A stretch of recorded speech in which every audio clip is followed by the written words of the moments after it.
Well, a very good morning and welcome to the opening day of competition at the Zagreb Grand-Prix 2016. Back on the four-year cycle, the first of the competitions, the first of the IJF competitions, in what will seem today like a very, very long period. I can assure you it goes very, very quickly. We've got some young blood ready to take their first steps towards qualification for Tokyo 2020. It seems like only a while ago that we were talking about qualifying for Rio, but I assure you that it starts somewhere, and this is where it all begins. We've got 5 weight categories to bring you today.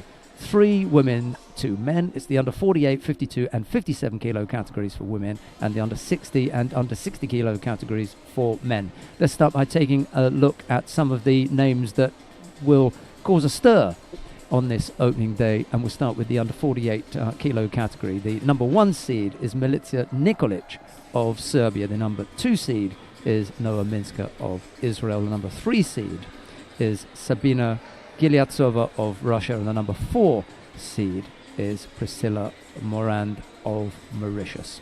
Okay, we also have in this under 48 kilo categories Fiola Kelmendi, the cousin of the Olympic champion Mylinda Kelmendi from Kosovo. So we'll get a chance to see Kelmendi Mark II, although she's got a difficult first round contest. She's drawn against the number 3 seed Sabina Gilyattsova of Russia. That could be a tricky one for the young Kosovan Fiola Kelmendi. That's the under 48 kilo category.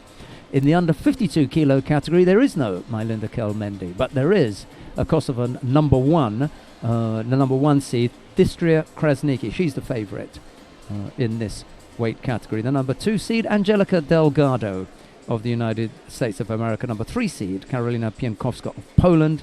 And the number 4 seed, Tina Sekic of Croatia. The Croatians have got a good young team, and that young team was at the Junior Europeans in Malaga last weekend. Put on a good show there. Chelsea Giles as well from Great Britain. She should feature here, although her first round contest is against Tina Sekic. So a tough first round draw there for her. Kelly Edwards also is up against Zarina Babanyan of Russia. So both the British fighters have got tough first round draws. In the under 57 kilo category, the number 1 seed is Manon Durbach of Luxembourg. We've got Safo Choban in there as well. She was around during the last cycle, likely to feature today. Jessica Klimke, the former cadet world champion from Canada, is up against Adi Grossman in her opening contest. And we've also got the number 2 seed, Daria Mezhetskaya of Russia. Joanna Müller of Germany also in there as well. So a nice group in the under 57 kilo category. Let's take a look quickly then at the under 60 kilo category. Albert Ogazov is the number 1 seed there. Robert Shvidabadze of Russia. Matthias Turbots and Joachim Gomez. Those are the top fighters to look for in the under 60 kilo category. Adonis Diaz of the United States of America is having a little run out. We look forward to seeing him. And then in the under 66 kilo category, Anzur Adanov, Tal Flicker, Andras Yereb and Kenneth van Gansbecker. Those are 4 to look out for. We're going to start in the under 66 kilo category. The opening contest on mat number 1. It's Manuel Scheibel of Germany. He faces Marko Vukicevic of Serbia. It'll be Scheibel in the white judogi, Vukicevic in blue. Sit back and enjoy the action.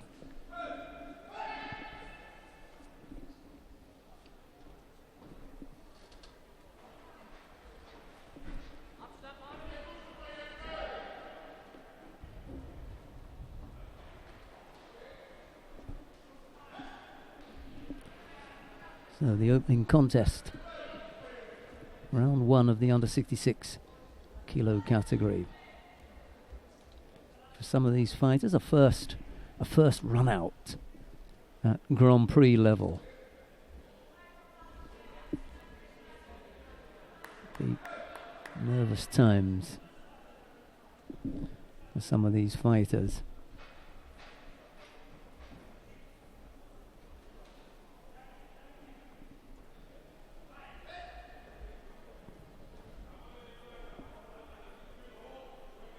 can't remember having seen Scheibel before. Manuel Scheibel.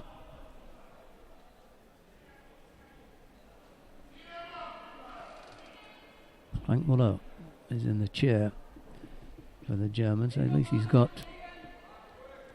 experienced support.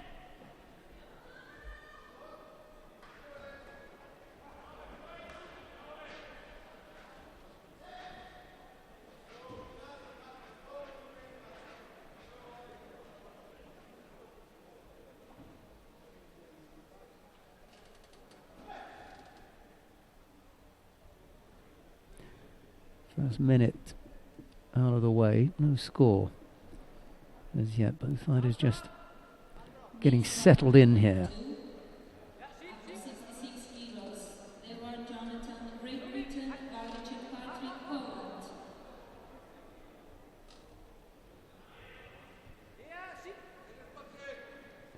Reasonable little effort there from Scheibel. Managed to get the feet turned in the right direction and in the right place, but there wasn't sufficient power for him to finish off. Just lacked a bit of power in the top half there. Again, there's no real drive. And that time it was from the bottom half. Couldn't get any power going.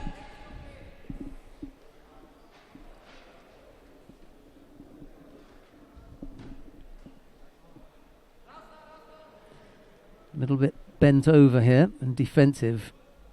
Scheibel really wants to try and get a little bit more upright if he can.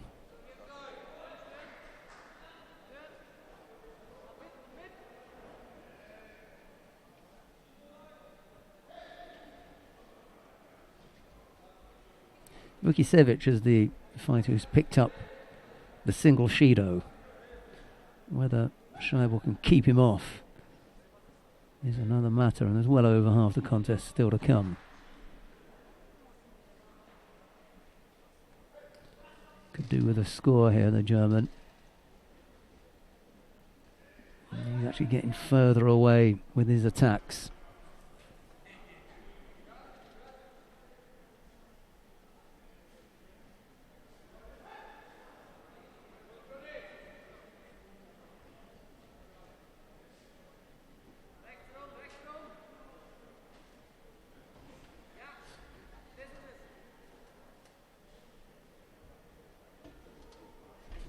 Well, the good thing for Scheibel is that he's been able to keep up the rate of attacks.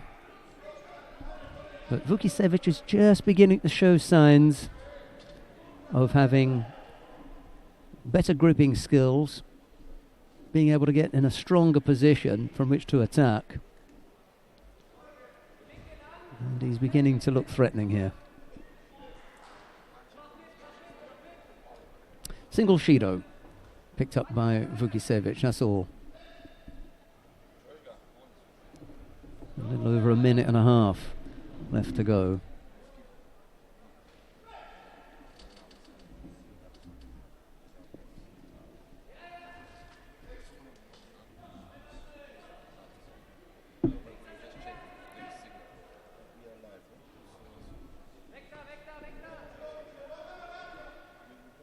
Still going over on that right side, almost catching Scheibel there.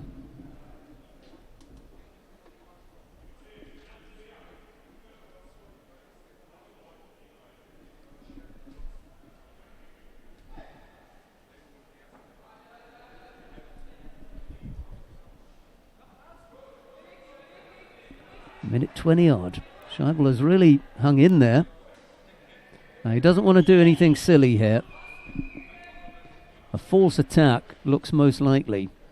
He's trying to keep up the rate of attacks. But he's also aware of the possibility that he could be countered. So it's a fine balance to be struck. He's got to be strong enough. That was a good one. Good effort there. Super work from Scheibel. Just when it looked as though power was draining and Vukicevic might catch him, Scheibel comes up with a terrific low left-sided Tayatoshi and catches Marko Vukicevic for Wazzari. 45 seconds left to go, so it's a bit of a rethink here from Vukicevic. Everything now goes out the window. The whole plan changes. I'm surprised that Scheibel didn't pick up a penalty for a false attack there. He got nowhere near Vukicevic with that one. Well, it's no good throwing your arms in the air. You know what the situation is. Scheibel is going to throw in a few weak attacks to try and put you off your stride. He'll just try and drag himself these last 22 seconds. No, it's Vukicevic who, when he should be putting on all the attacks, ends up with passivity penalty. Hey, you can't be upset at the situation. All right, well, he'll pick up a penalty for a false attack there.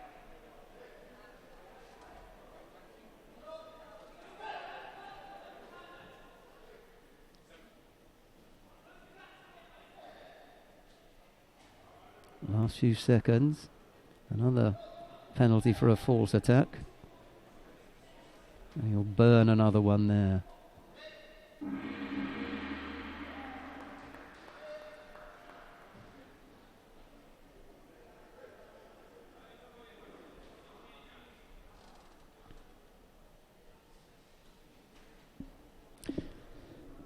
Well, frustration for Vukicevic. There was a point in that contest where he was in the driving seat.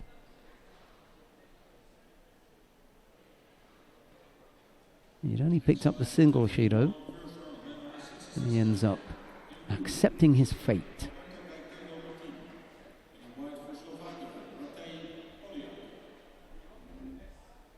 Scheibel into the second round.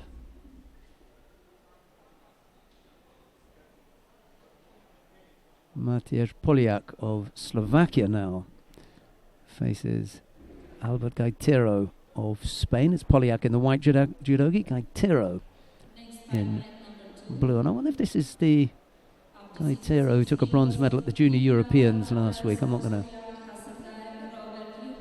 go looking them up. I'll believe in myself. I think it is. I think Gaitero took a bronze medal at the Junior Europeans last week in Malaga.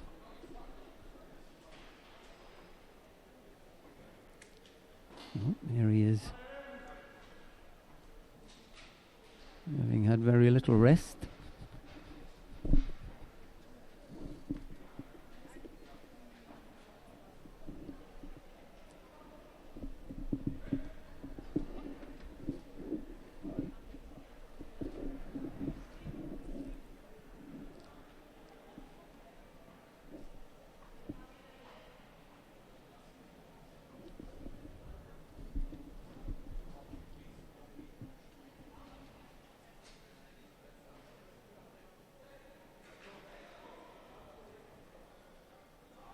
Well, the least that can be said for Gaitero is that he's going to be sharp, having competed last weekend at a very good level. And medaling at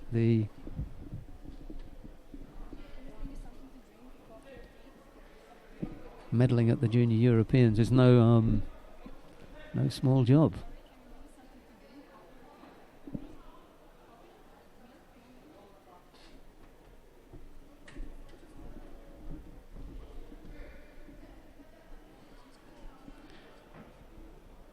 First minute and a half out of the way.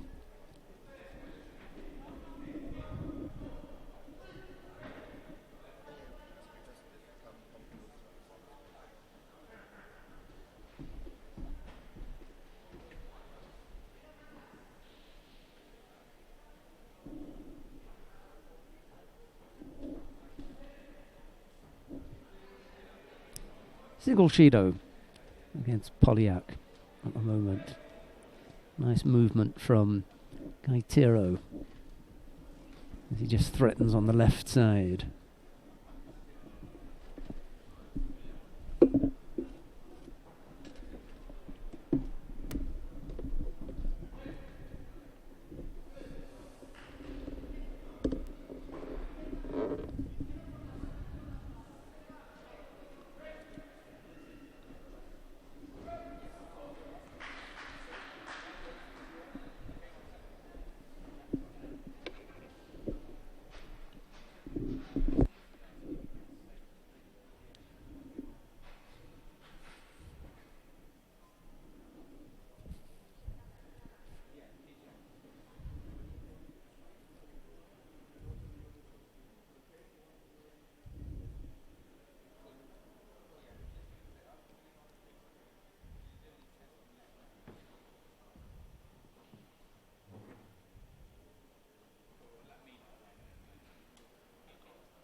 Next fight, at number 2, up to 66 kilos, here Dennis Moldova, Bargashnaya, United States of America. Still the single Shido against Polyak.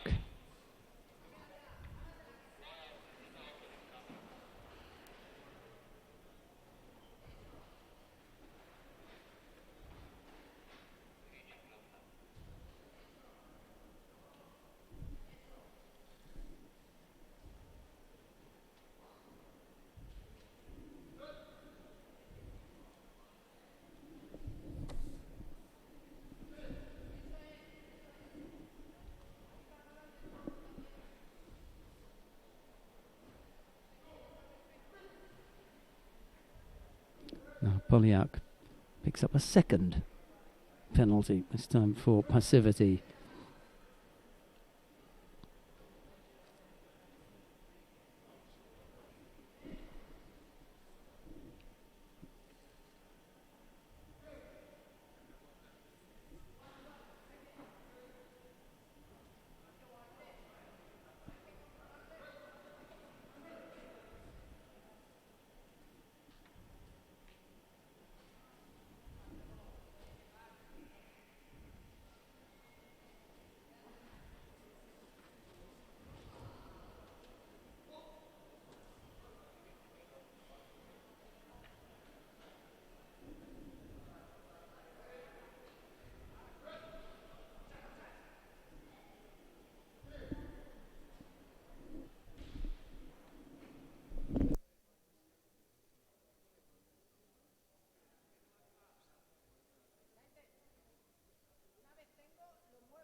Last few seconds here. Gaitero has hung on pretty well here. The 2 penalties against Polyak were enough for him to squeeze past. And it's the Spaniard who goes into round 2 now. So the opening 2 contests out of the way. Manuel Scheibel will face the number 1 seed, Anzur Ardanov of Russia. And it'll be Matthias Polyak to face Tal Flicker of Israel.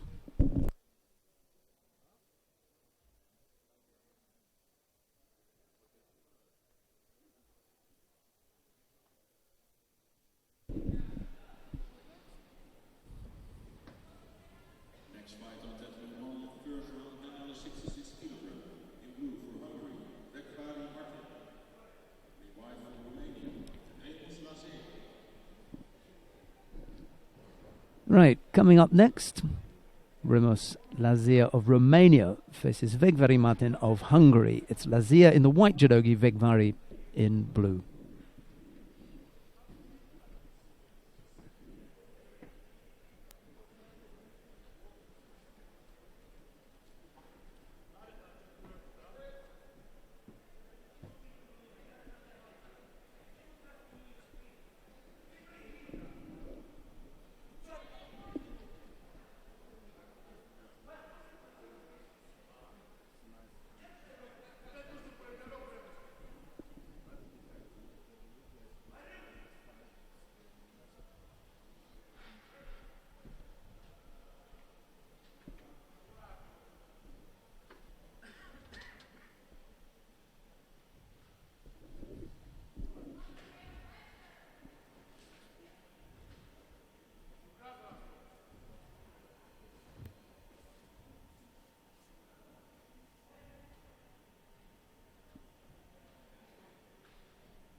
Nice little Makikomi effort there from Vegvari. Let's see, I'm not sure how much he had to do with spinning out of that, or whether Vegvari was involved in some kind of overthrow in any event. Let's see, I didn't land on his back, so there was no score.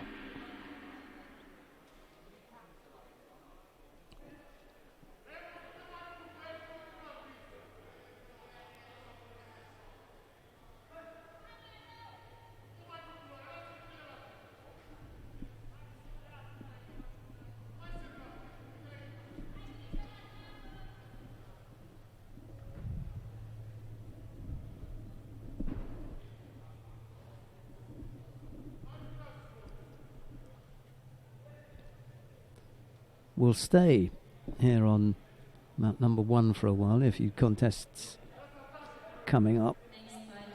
Nothing really to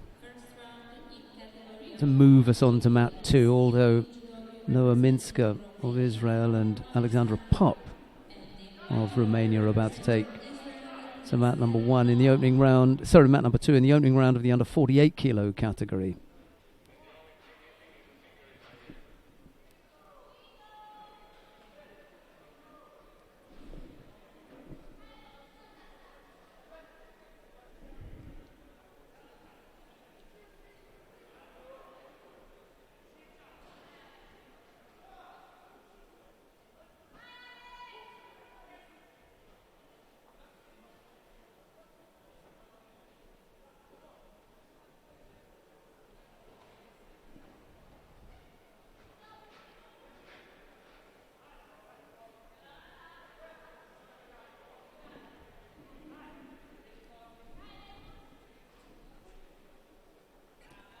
No score yet. Both fighters have been battling away well here. That little Sumigashi effort there from Lazia just brought the Romanian back into it. He looked the most active as a result of that. Vegvari picked up a Shido for passivity. Comes back there right-sided with that Ipon Seonagi effort, but that doesn't score.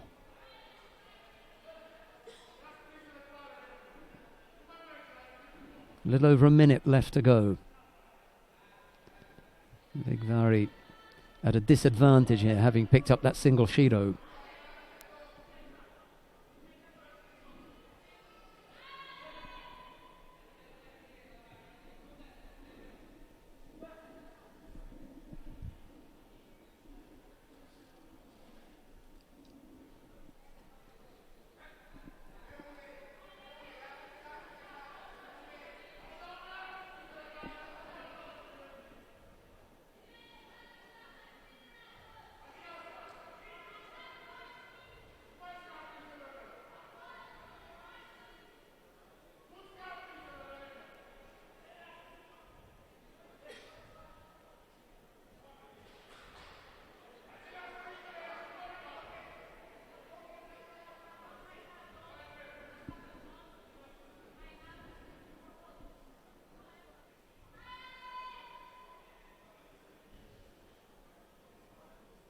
Romanian coach just telling Latvia to take it easy.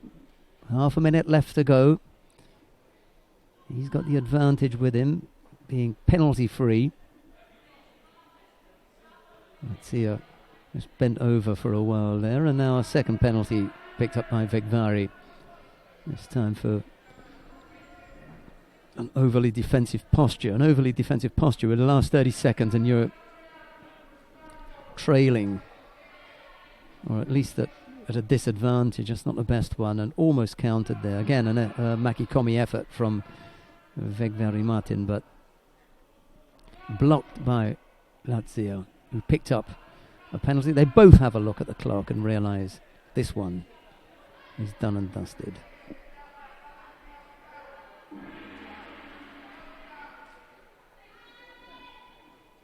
So Lazio squeezes past Vigvari. He goes into round two.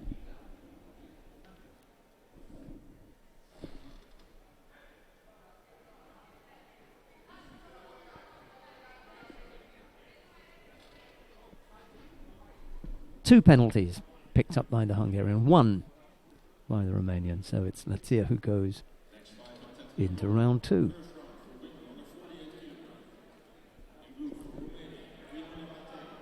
Right, we've got our first look at the under 48 kilo category. Cheyenne Mounier of France faces Ioana Mate of Romania. It's Mounier in the white judogi, Mate in blue. First round of the under 48 kilo category.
Munier is the fighter who's picked up the single Shido.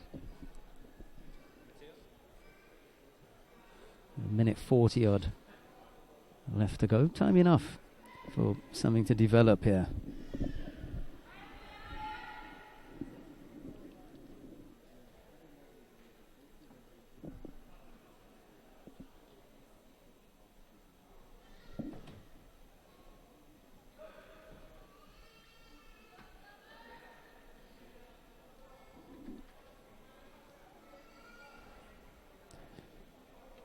Well, there's a spot going begging for the French at the under 48 kilo category.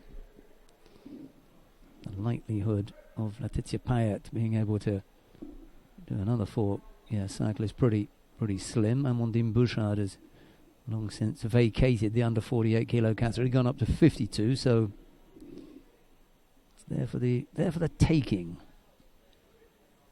We'll see over this period who it is that will come up.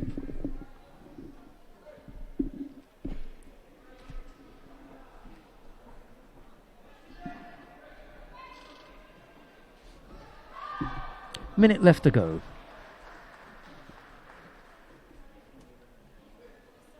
Useful grip from Munier, but only if she was going to work the hips rather than some kind of shoulder technique. Wasn't quite in the right position with the arm around the waist.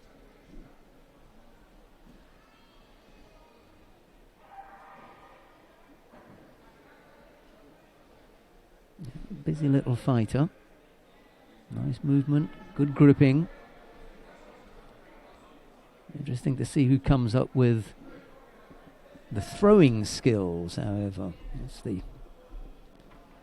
measure of the fighter. It's one thing being able to move and grip and look busy. You really do need to put something on the board, and the only thing on the board at the moment is that single Shido. Oh, there you go. Nice little Ashi Waza. She picks up a Yuko.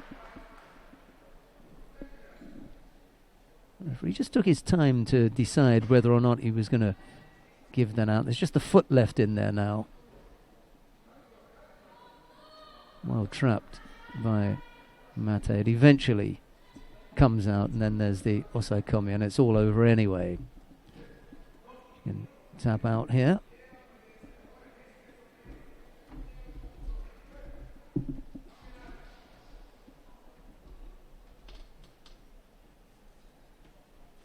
Yeah, there was some hard work there by Munier, especially at the end, towards the end of the contest.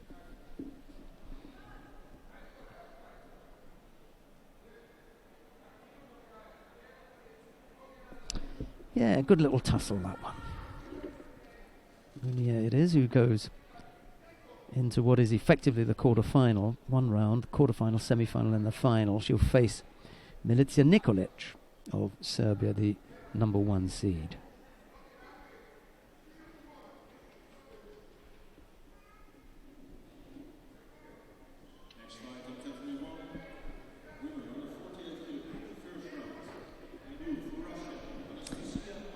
Right, who've we got coming up here now? Priscilla Morand of Mauritius faces Anastasia Pavlenka of Russia. It's Morand in the white judogi, Pavlenko in blue.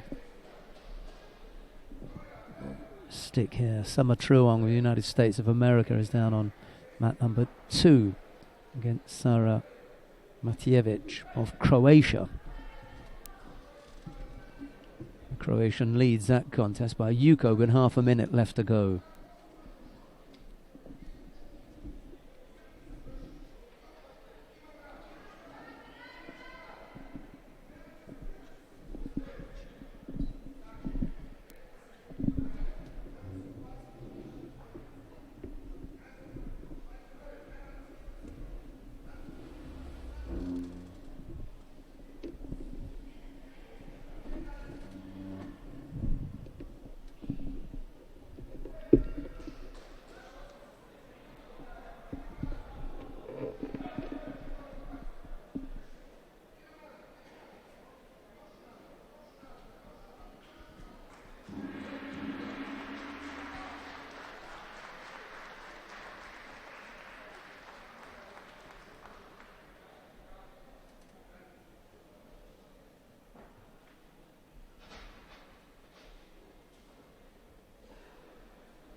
Well, we're going to stay with the under 48 kilo category. We're going to go down to mat number 2 to get our first look at Fiola Kelmendi of Kosovo. She faces Sabina Gileatova of Russia in round 1. We haven't seen this version of Kelmendi before, so why not? Let's have a look and see how Dryson Kuka manages to coach Kelmendi's cousin.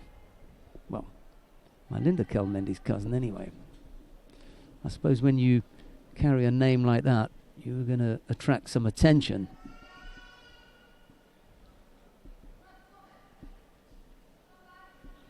So it's Gileatova in the white judogi and Kelmendi in blue.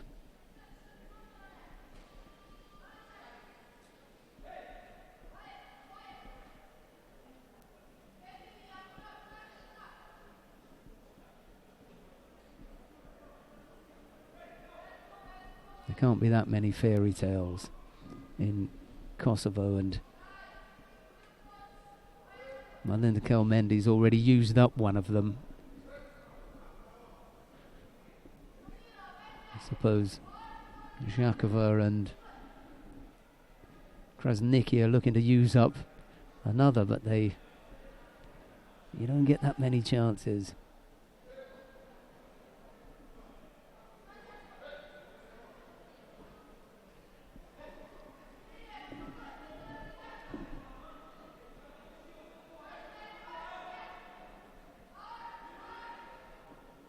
Nice reaction there. Felt that attack from Gileatova coming. There was a nice big gap between Gileatova and Kelmendi, which demonstrates to me that she's got good reactions. Well, certainly at this level anyway. Thought about the left-sided Tomoe-nage. That didn't come off. Partway through the effort, she realised it wasn't going to threaten Gileatova and quickly moved to look at something on the ground, and that didn't materialise either. 2 minutes left to go.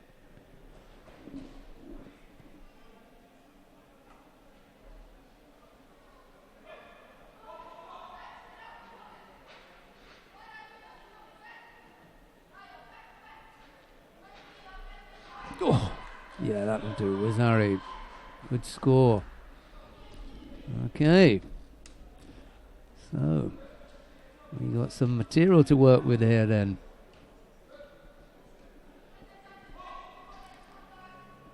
Some throwing skills.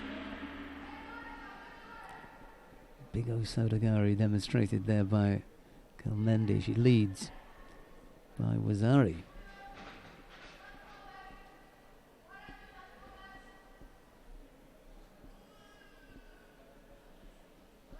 Missed with the Tomoe-nage.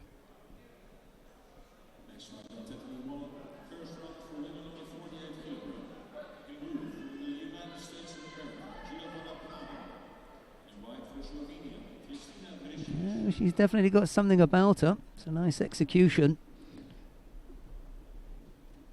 Gileatova is not going to be just anybody that the Russians have sent for a holiday here.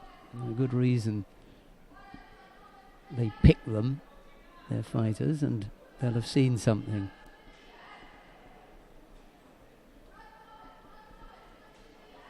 Just being a bit defensive now. Kelmendi, understandable given the situation. A little over half a minute left to go, and she leads by Wazari, so doesn't see any reason to put herself out. Again, she reacts well when attacked. Picks up a Shido for passivity. The second penalty picked up there with 20 odd seconds left to go. Wazari still the lead.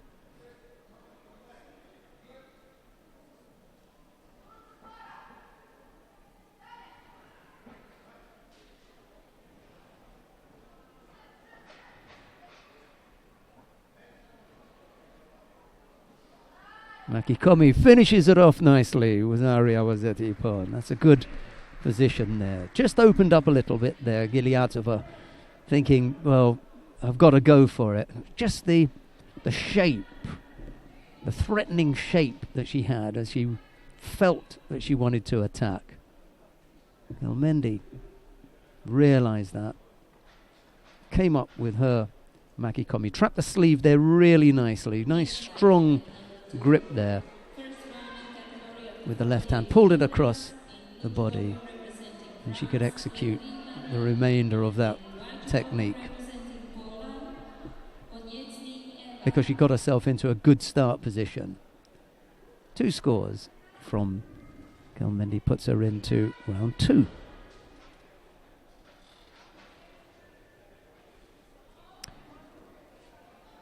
Eva Koinitsky of Poland now faces Marine Longry of France.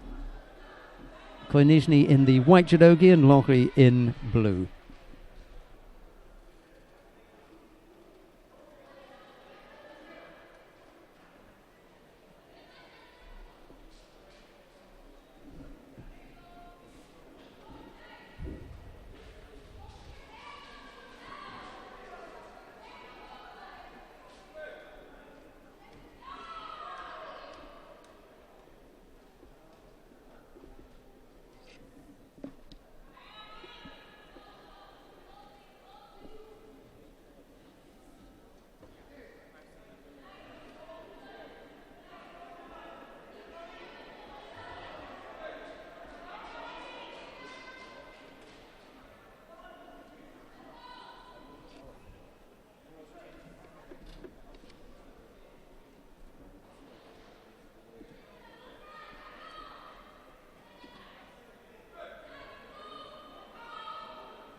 Koinizhny picked up the penalty for an overly defensive posture there.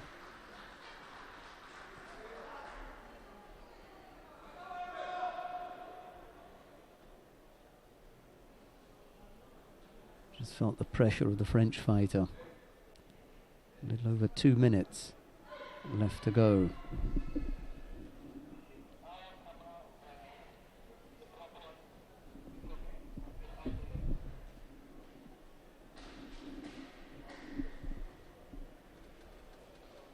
And now it's Koinizhny to come and put some pressure on. She throws Longry with that right-sided Tiernagiev. Could be a Yuko, slightly generous with the Wazari. That was changed to Yuko. The landing was away from the referee.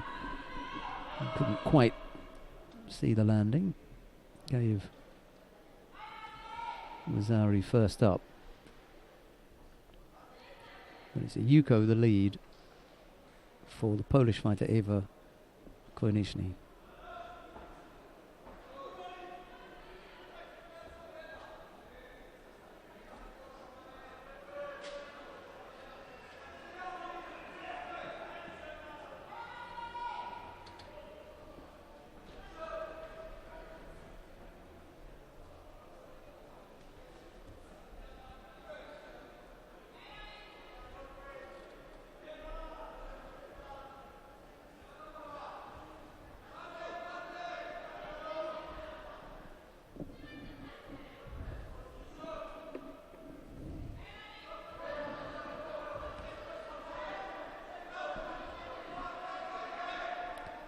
We've got the first round of the under 60 kilo category starting on mat 1 now. Let's go down to mat number 1.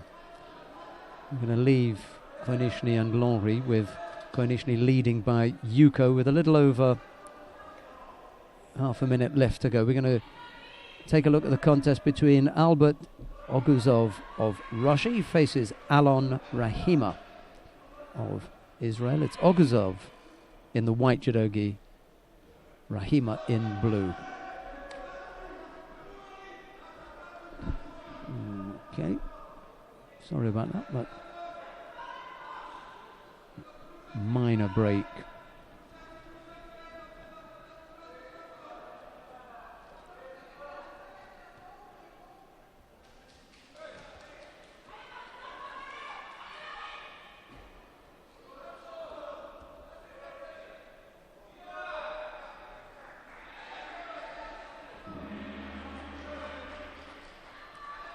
Oguzov has picked up 2 penalties. Not sure what the problem is. He's not quite comfortable yet, the Russian.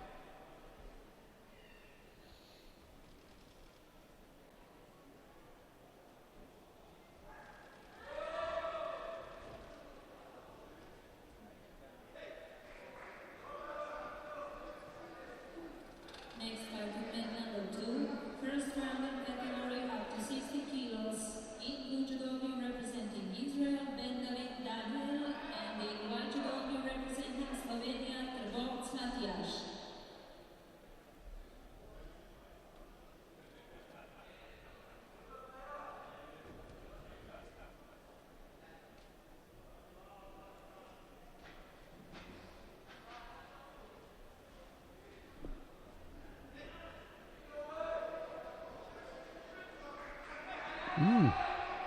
Third penalty picked up by Oguzov with a little under half the contest still to come. Misses there with that Uchimata. He's on thin ice now. One more mistake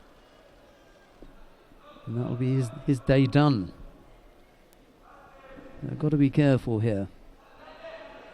He really needs to be ending this if he can.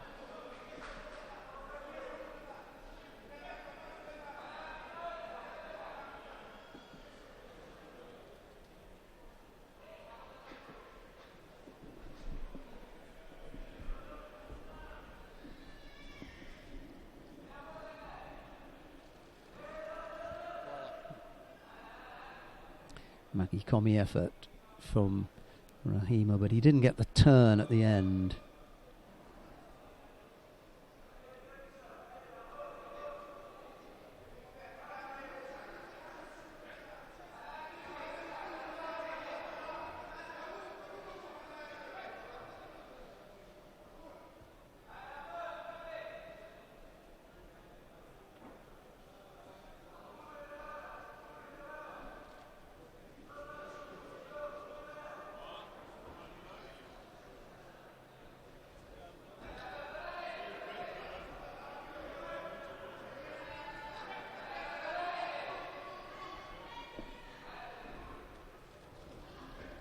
Misses with that Koji Gake effort.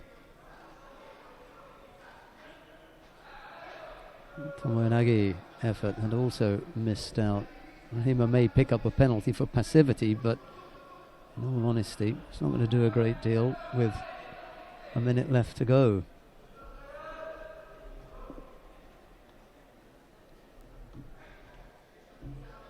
Three penalties picked up by Oguzov. It's just a rather untidy effort from the Russian. He's desperate for a score now. He's beginning to look a little desperate.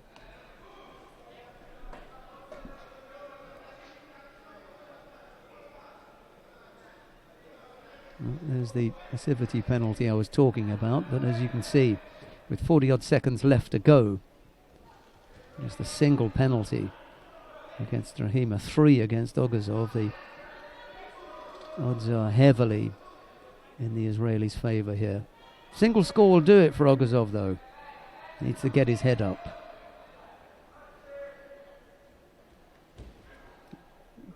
Whoa, that was close. Got him Got him going, but he only sat him on his backside. Not quite enough for Yuko. There's 17 seconds left to go. Needs a little bit more control with the top half.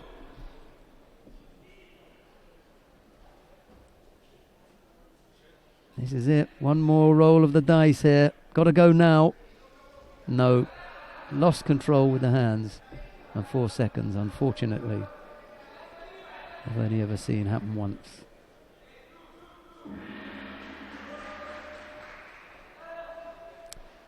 No, it didn't happen. And Ogazov, the number 1 seed, is out in the first round.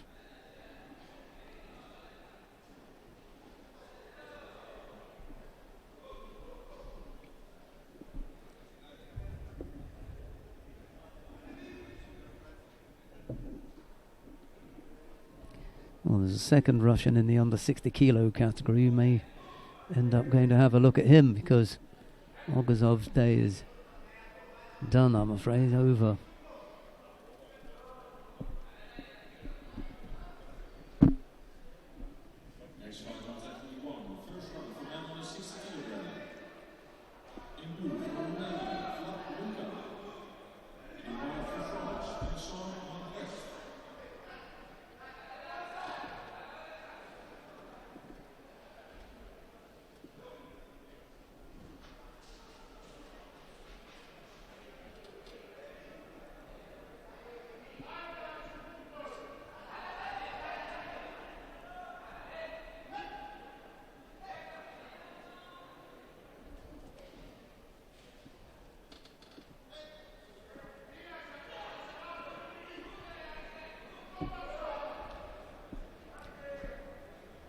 Vincent Manquest of France faces Vlad Luncan of Romania. I suppose it could be Lunchan, but I think I'll go with Luncan at the moment. Luncan. Yeah, I think I'm going to go with Luncan. I could ask Daniel Lascaux, that wouldn't he? Pronunciation of Romanian names. But his name, Lascau, Lascaux, cow. I'm going to go with the K sound, Luncan.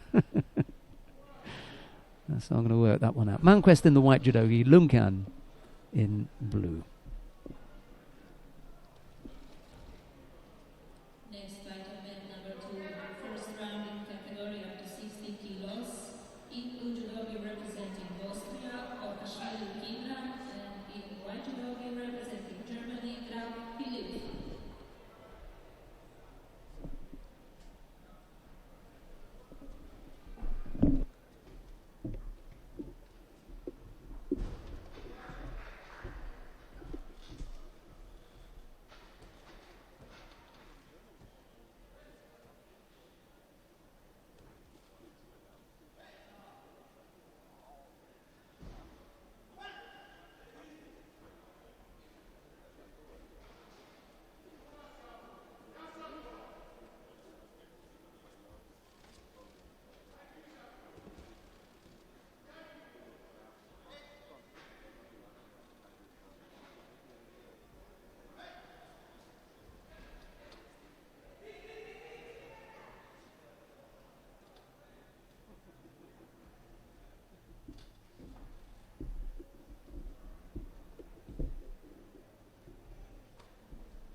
Neat little effort there from Luncan, but Manquest manages to turn onto his front and he avoided giving up the score there.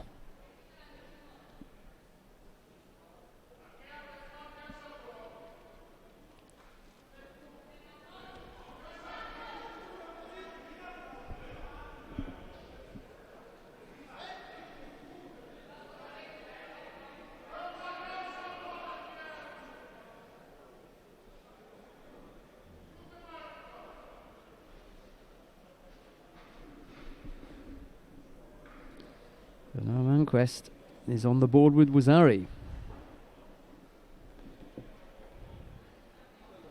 That's the lead for the Frenchman.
Inside 2 minutes here. Manquest still working hard, looking for the second score. I think you'll give that was Harry. That was Etiepon. Finishes off Vlad Luncan nicely. 2 good scores from Vincent Manquest. Takes him into round 2. He'll face Alon Rahima of Israel, who we saw defeat Albert Ogazov of Russia in the opening contest.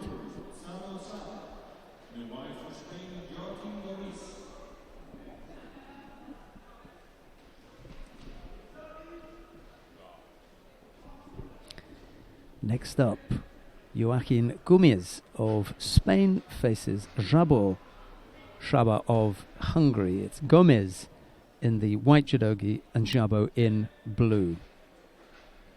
We'll stay here for a while until the Shvidabadze Bata contest comes up on mat 2. That's after Graf and Boshashvili.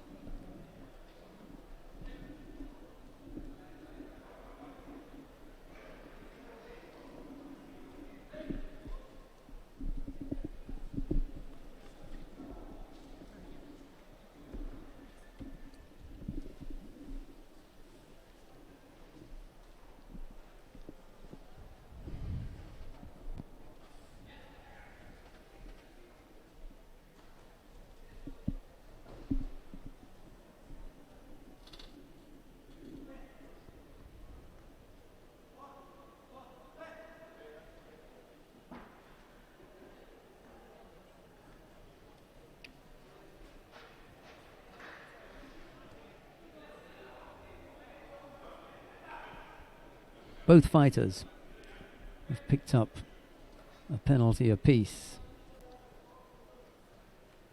inside the first minute.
Gomez it is, who's showing the more signs of activity at the moment. Szabo just a little bit off the pace at the moment.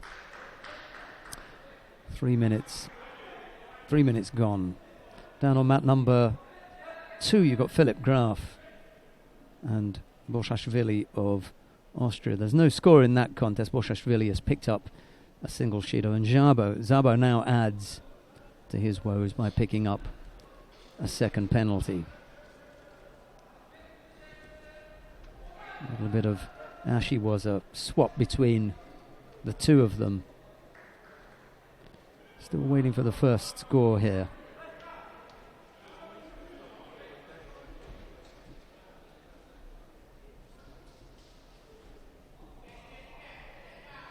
Neither fighter can really settle on a grip at the moment.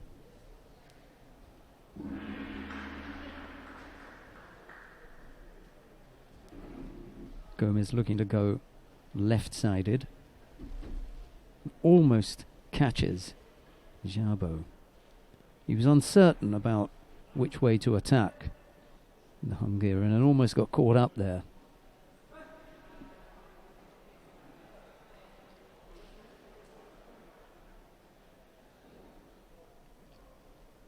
Philip Graf of Germany has won his contest down on mat number 2 in the under 60 kilo category. He goes through to round 2. Again, Gomez almost catching Szabo with a little bit of Ashiwaza.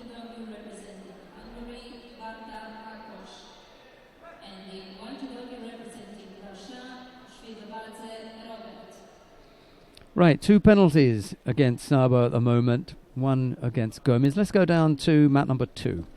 We're going to pick up the action in the contest between Robert Shvidabadze of Russia. He faces Bata Akos of Hungary. Shvidabadze in the white judogi and Bata in blue.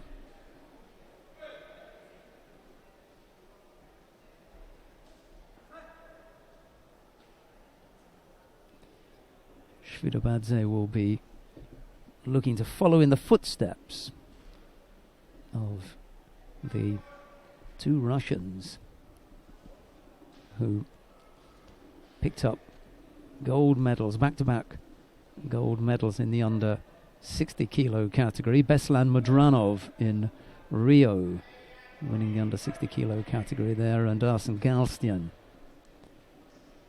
in London in 2012. Well, I wonder if Shvidabadze fancies his chances of being around in 4 years' time. A very tall order, that one.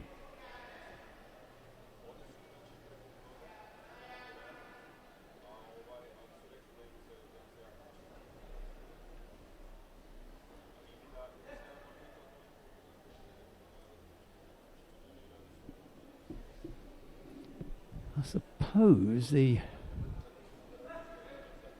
fighter to look out for, I think it's a Russian boy that comes from Ekaterinburg. He won the Cadet World Championships in 2009. His name escapes me at the moment, but I suppose that's who they'll be looking at. The timing would be perfect. Perfect for him if he can hold the weight and everything goes well. That I suppose would be somewhere in the plan for Russia.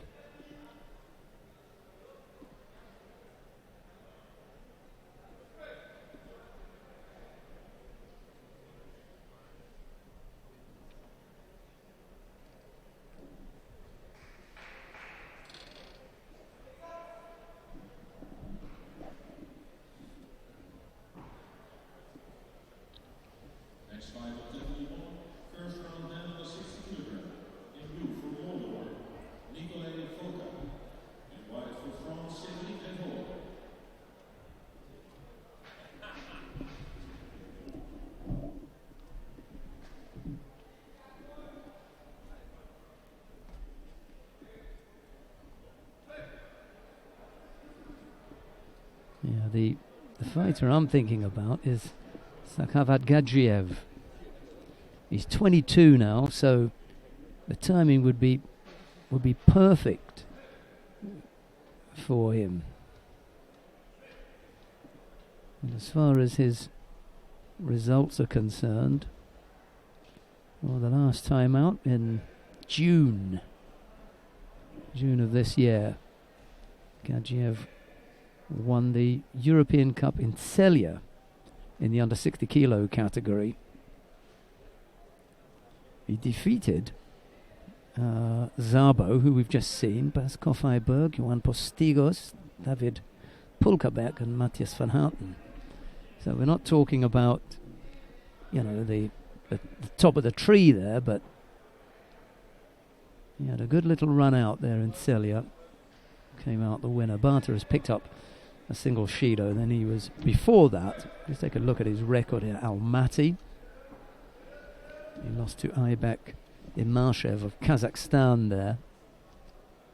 In Prague he was involved in that. Sofia, he's been about a little bit.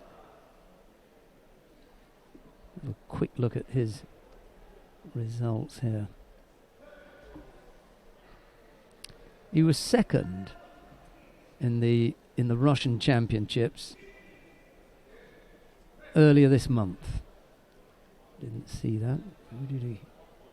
Lost out to Karakizidi of Russia. Kertek and Islam Yashuev were involved in that. Okay, so we not really sure. 5th in Prague, 3rd in Sofia. second in the under-23 Russian Championships.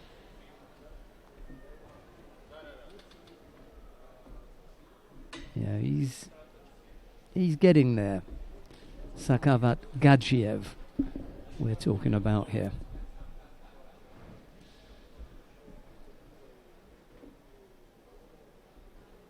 Yeah, I like the look of Gadzhiev for the future. He could be a good man. Still just a single Shido against Barta at the moment. We've got a little over half a minute left to go. Svidabadze not really being asked to put himself out here. Not coasting by any means, but just doing enough to stay ahead here.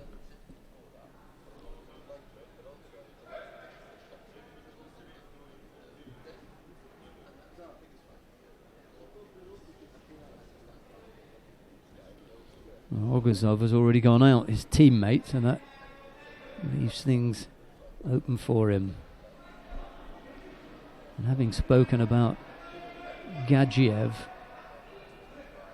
the fighter that I think might be in the driving seat for the Russians, be well worth having a look and see what Svidabadze's record is.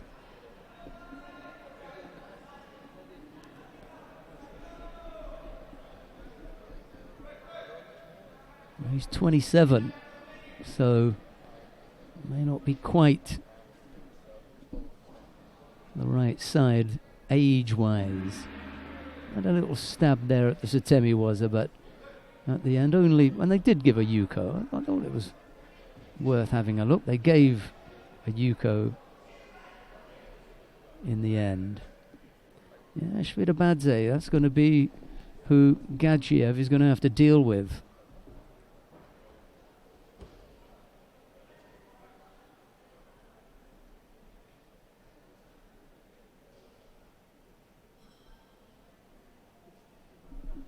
I'm going to go with Gadzhiev. Anyway, for this one, Svidabadze it is. Single Yuko right at the end, overcoming Barta Akos of Hungary. So, we may have lost Oguzov earlier on, but Robert Svidabadze of Russia goes through to round 2.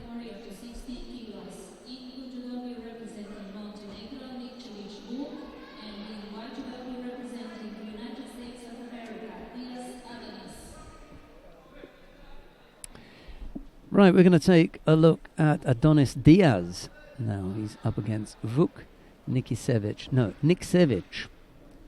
Vuk Niksevich of Montenegro. Diaz in the white judogi, Niksevich in blue. And here's another youngster that's got one thing on his mind. He'll be looking at Tokyo. He's a busy little fighter. He's fearless, I think might be the word to describe Adonis. Confident, yep, there you go. A bit sharp, wasn't he? No flies on Donny.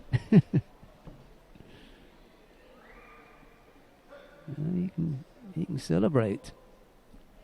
Knocked that out pretty quickly, didn't he?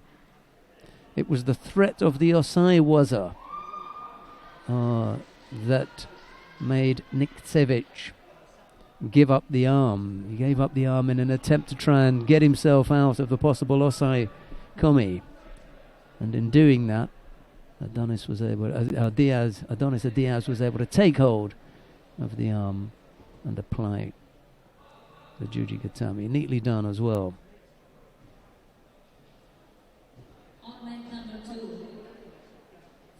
On and off, all over pretty quickly.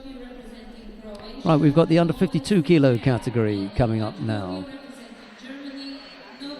Nika Nordmeyer of Germany faces Tia Topalovic of Croatia. It's Nordmeyer in the white judogi, Topalovic in blue.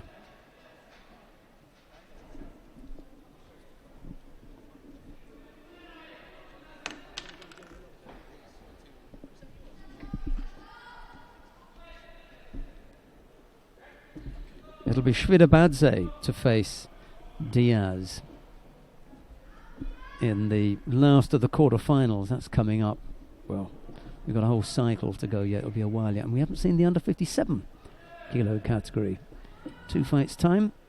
We'll see them.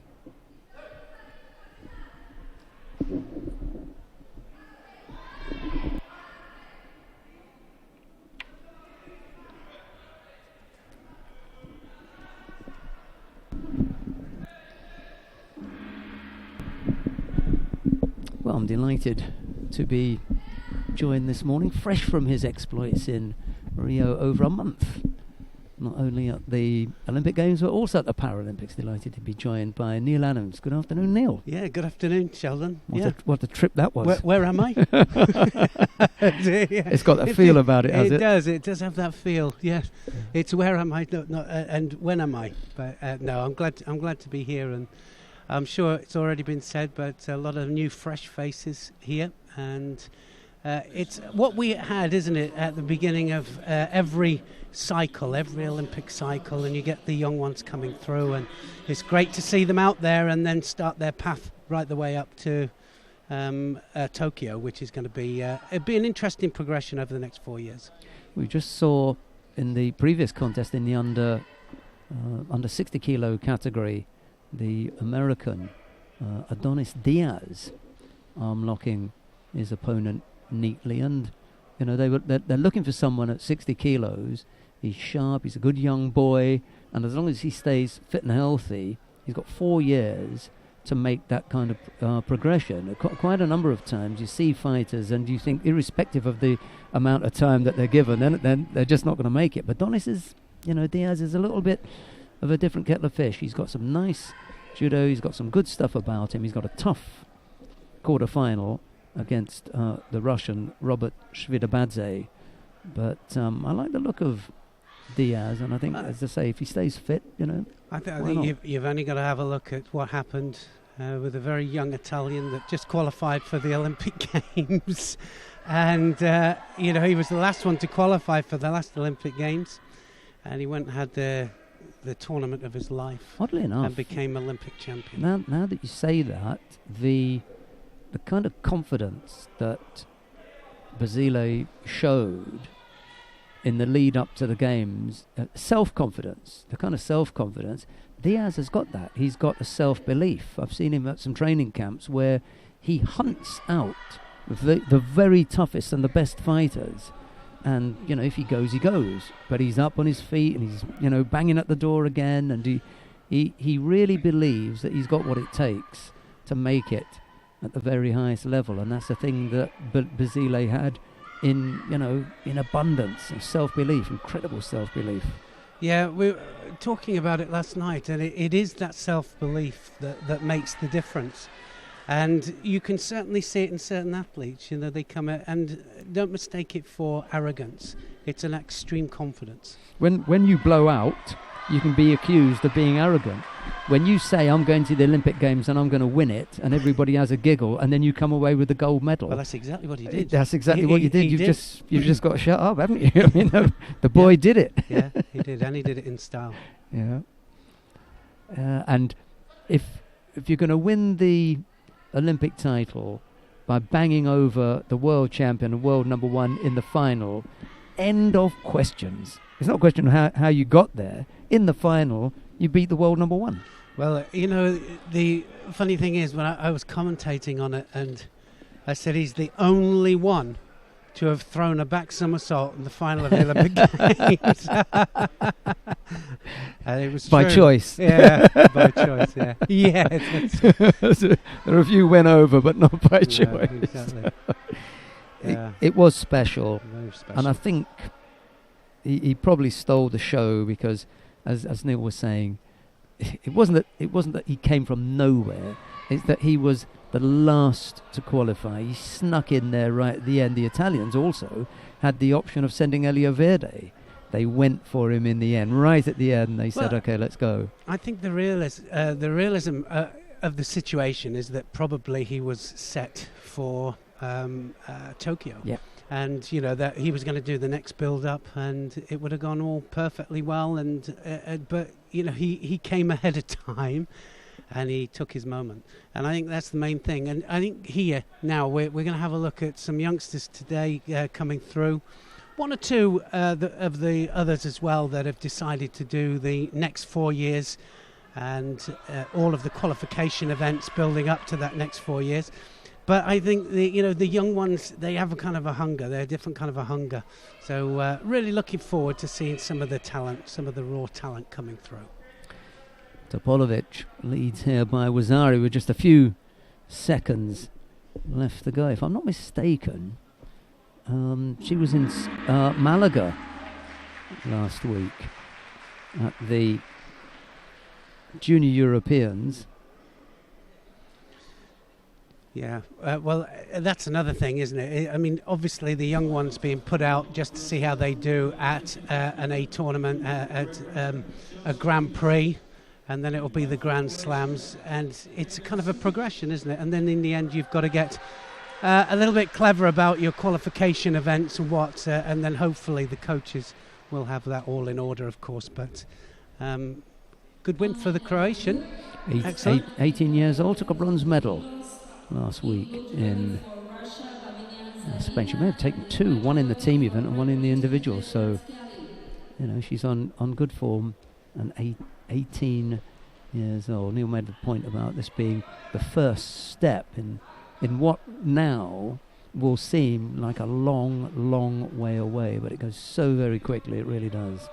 Yeah, I think the crazy thing is we Olympic athletes, if you wish, we live on 4-year cycles, and the 4-year cycles, Sheldon, just seems to go by, and then you've got another one, then all of a sudden it'll be a year before Tokyo, and then it'll be on us. It happens very, very quickly.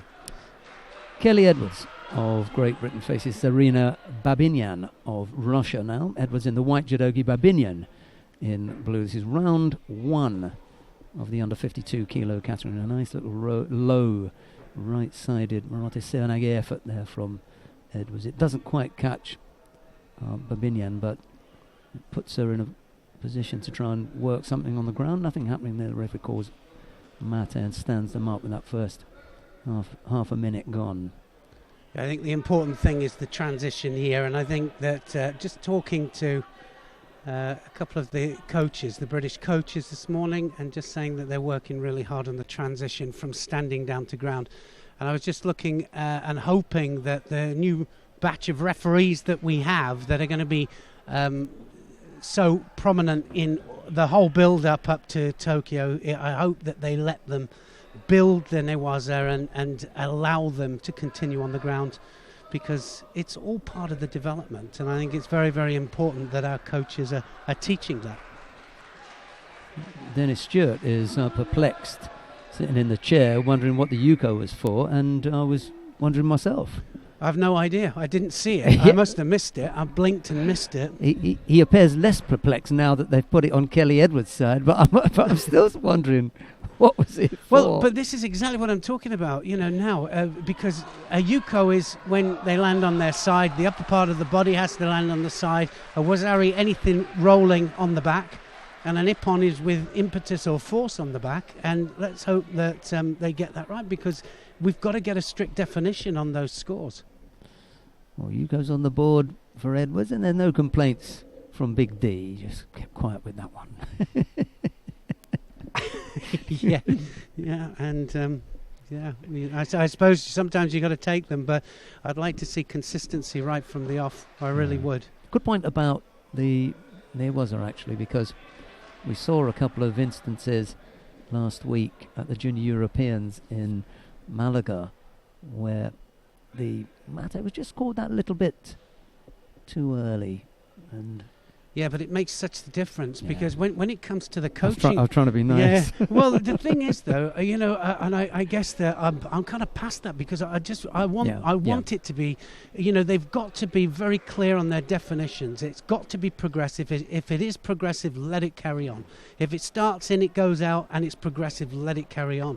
And I think that will help, when it comes to the coaching and to the development of the coaches to teach it. And to teach the transition, that's what we need. So, the referees play a big part in this. Minute and a half left to go. Edwards working away again on the right-hand side, but a little bit untidy at the end. She just wanted to throw some attack in. It was actually looking to break up a grip that Babinyan had. He thought, well, okay, let's just throw this little Makikomi in. That will break it up. I think it's up to Babinyan to do some form of attack. She hasn't actually initiated. That's the thing about Kelly Edwards. She's initiating all the time. Everything coming from Edwards. She's looking for the attack. The back numbers. Oh, that was nice. You get a bigger score this time round. Yeah, Wazari. And now Osaikomi. There's the transition that Neil's talking about. Straight into the Tate Shiogatami. Wrap that up nicely. No movement from Babinyan. Nice and tight. Yep, nice, a nice score. And Kelly Edwards was searching for it all the time. She was on the hunt. And great transition. Finishes it off. A nice Wazari Awazeti upon for Kelly Edwards. Through to the next round. Beautiful Seoinage that. Driving Seoinage as well. And just showing how important that transition is. It's transitioning through, keeping control with the upper part of the body, making sure that the grips are on all the time. Well, we're going to stay on mat number 2 because we've got an opportunity to see a perfect example of what Neil was talking about, that first step towards Olympic qualification. We've got the cadet world champion, a former cadet world champion at under 52 kilos. She's moved up to 57 kilos now. Jessica Klimke of Canada faces Adi Grossman of Israel. Both of these fighters will fancy their chances in 4 years' time. I know it sounds like a long way off, but you've got to start somewhere, and it's interesting for us to sit here and see how that all unfolds and how that develops. Well, it is, because like you were just saying there, the fact that cadet, actually, I'm not 100% convinced about world championships in cadets. That's just my own personal feeling, but I think that we definitely see a junior correlation as far as seniors is concerned, and I think this a good opportunity to see if Klimke can kind of make that transition through. There is a possibility, isn't there, that junior judo, and it is a kind of a transition of junior judo. She's had to tap out there. Yeah, she's had to submit, and that's exactly what I'm talking about.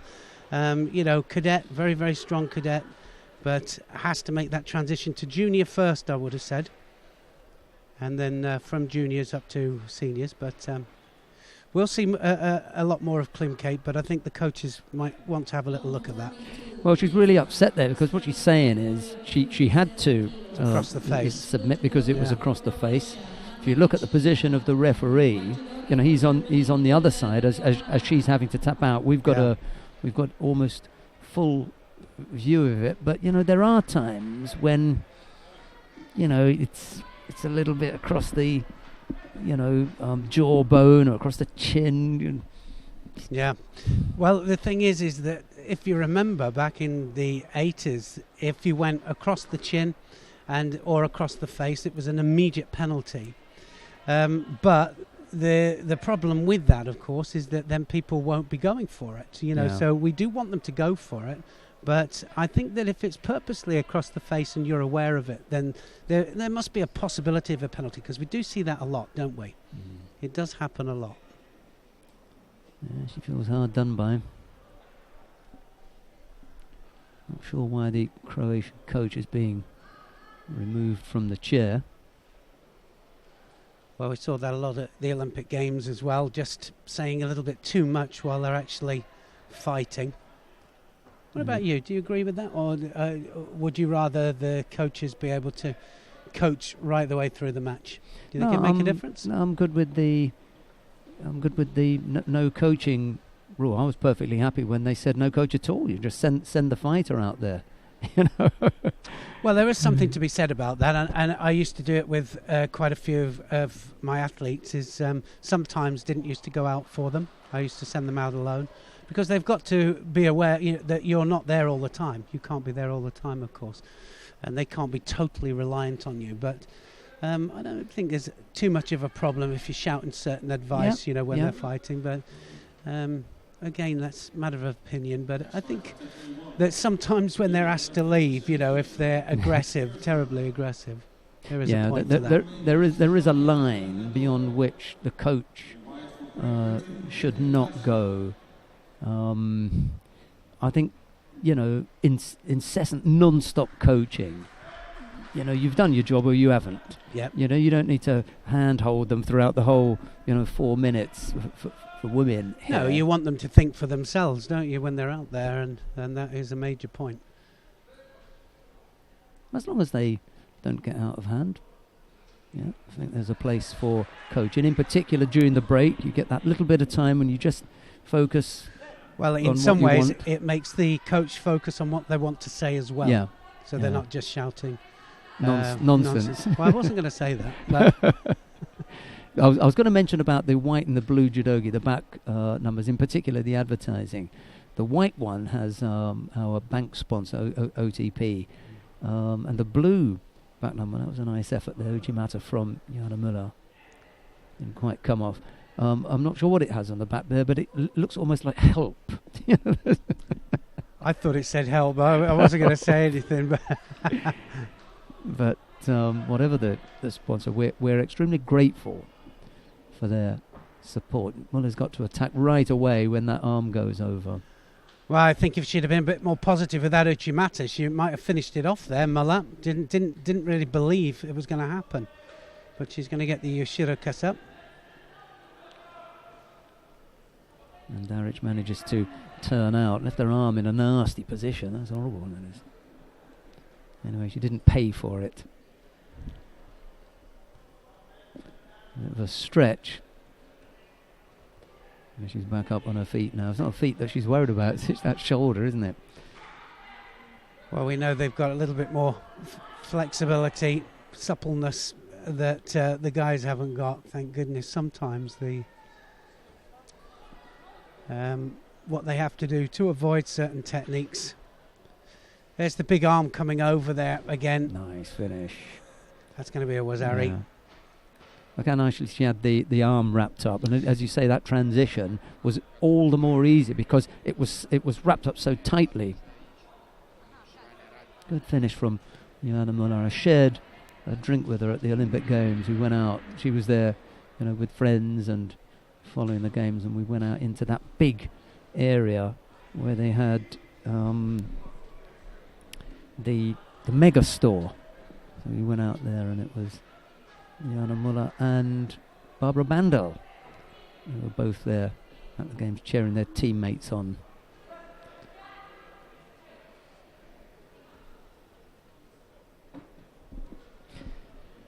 Right, Jana Müller wins out there, and just before we have the next contest between Natalia Golomidova of Russia and Laura Fournier of Great Britain. I'll tell you quickly, the HEP Group is the National Energy Company, which has been dealing with the generation and distribution and supply of electricity for more than a century. So that's who's sponsoring that HEP Group. Thanks very much for your support and involvement in this Zagreb Grand Prix. Right. Golomidova in white and Fournier in blue. I don't know much about Laura, do you? No, we were just talking this morning, and apparently her mother is French, English mother, and now fighting for Great Britain. And so it will be interesting, left against left.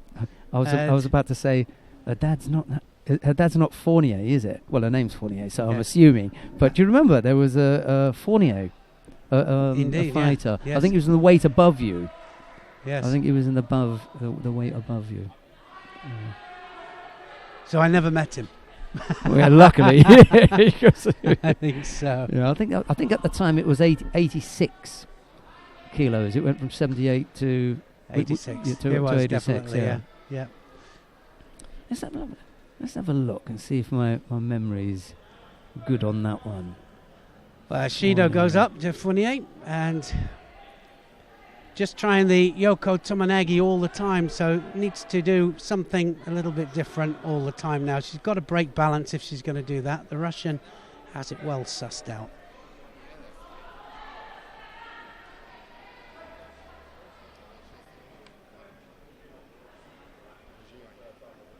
Main thing about left to left, of course, is attacking that front leg, making sure that you attack it strong. It has to be strong, but being dominated grip-wise, I think, and that's her problem at the moment. Fournier just being dominated. When this happens, I like to think that I know my job. Francois Fournier fought Vitaly Pesniak in Hammer at the European Championships. Incredible. At 86 kilos, and I remember that. And then he lost to Peter Seisenbacher in the 86 kilo. Francois Fournier. He then moved up to 95, so it could be that Big D will remember him. Dennis Stewart will remember him. He was around for quite a while. Yep.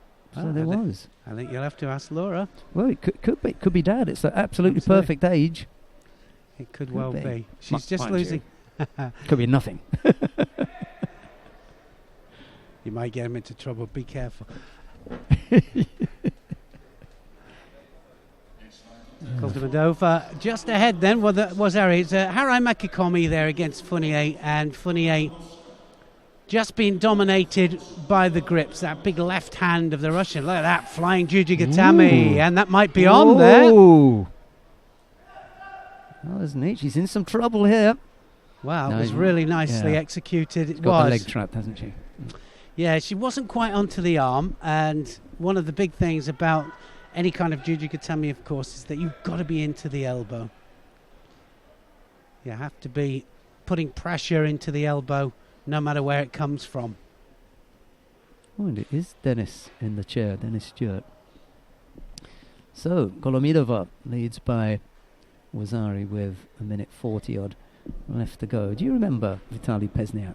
I do. Pesniak was one of the best under 86 kilo players in the world. 3-time European champion, Pesniak.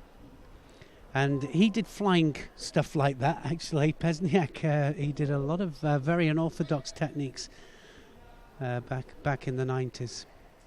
They've got him down because at that time it was the Soviet Union. But when you do the breakdown of where in the Soviet Union they came from, I think that he was Belarusian. I think he came from Belarus, Pesniak.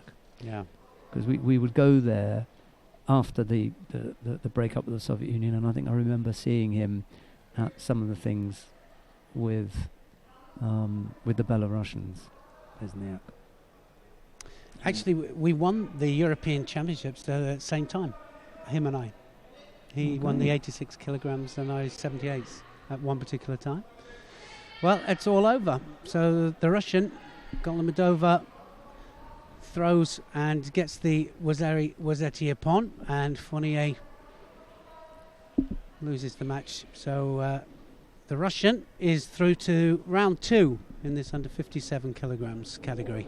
But I'm going to go downstairs now and ask her, because the timing is right as far as the ages are concerned. She might say, no, never heard of him. but we see, I'm going to leave you with Neil for a moment. Andras Jereb of Slovenia is up against Berzhan Laszlo of Hungary. It's Jereb in the white judogi, Berzhan in blue, and here's Neil. See, you can't keep Sheldon down when he gets something going. He has to go and find out. Of course he does. So Andrej Jereb of Slovenia coming out wearing white, Burjan of Hungary in blue. The men's under 66 kilos, round 2.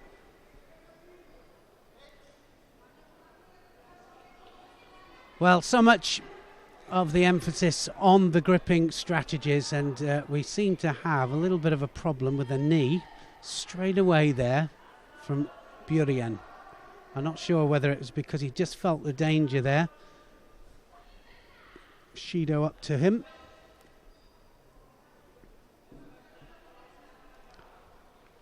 Well, certainly wasn't as many Shidos in the Olympic Games as we saw in London. That was a good thing, and I think that the way in which the referees give the Shidos out plays a massive part to how to the flow of the match. Saying that, one Shido each.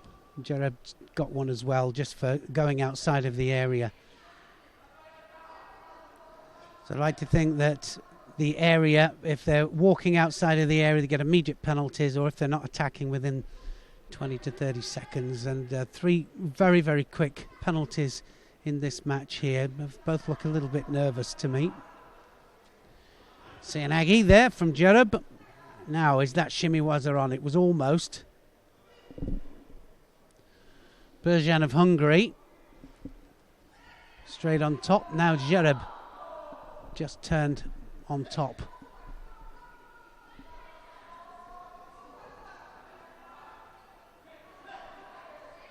I'd like to see some standing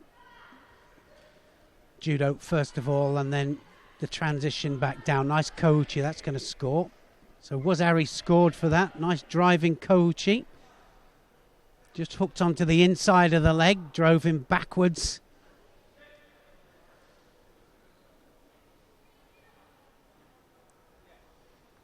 It's a nice movement there from Zagreb.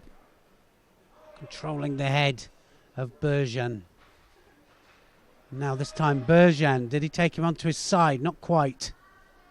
Just a little bit of a break in between those two.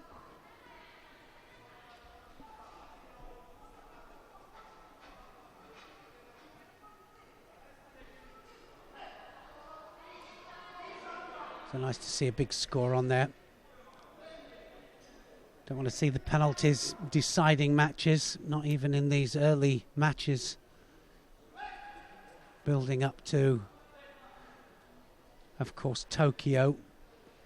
We were just talking, Sheldon and I, about how there's a long way. You think, well, it's too far away, it's too far to think about, but actually these early matches set it up for this first couple of years. Of course, then the real qualification begins 2 years from the games, but this is where you set it up, because you start to get your rankings, and also you get seeded up to the next events the higher your rankings. So very important that you start to accumulate world rankings at an early stage. Saying that, that's what the German ladies team, Michael Brynjawski, that's exactly what he was doing with his German team, and they incurred a lot of injuries, and a year before the games they were absolutely inundated with injuries. So I think from both ways of looking at it, I think you've got to be a little bit careful. Too many competitions. I think you've got to pick your competitions carefully. These, of course, a lot of these just in it for the experience as well, and trying to prove that they're going to qualify for the Olympic Games.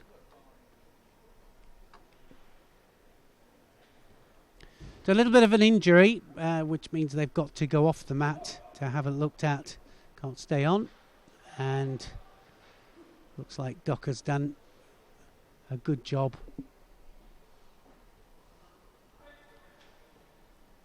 Any kind of blood, have to stop it. Certainly on the second time. If they don't stem it, then it can cost them the match, of course. So Zagreb straight into the attack. Is he going to try and add to that Wazari that he has already?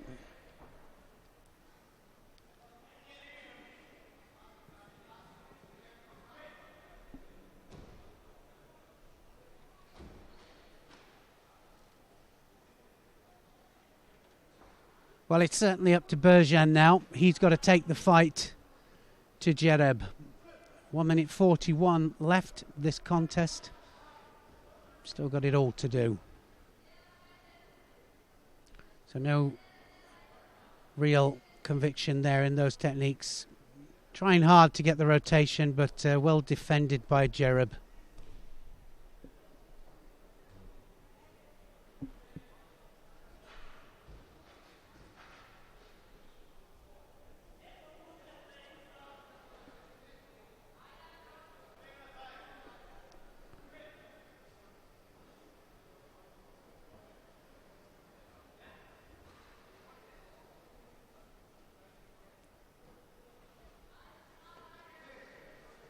Well, I'm just looking at the moment now at it's quite an interesting match on mat 1. Ardenov against Scheibel of Germany.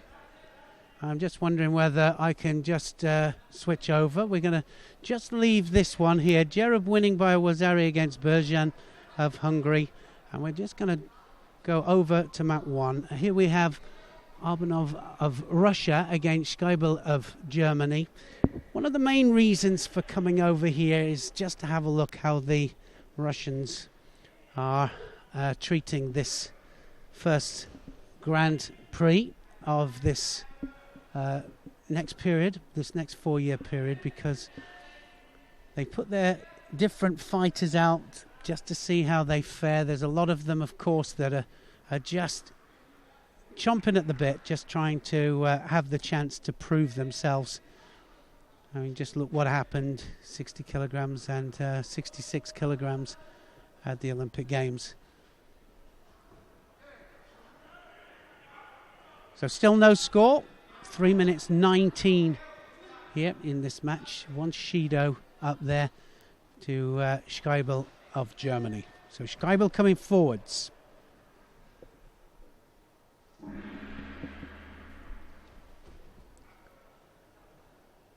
A lot of drops here. Aggies need to be punished, and straight into the Newaza there from Ardenov.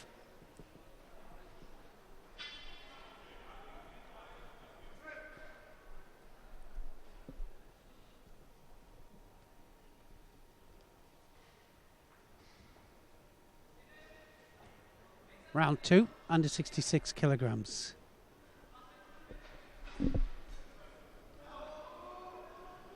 Strong fight for the grips, as you would expect, always.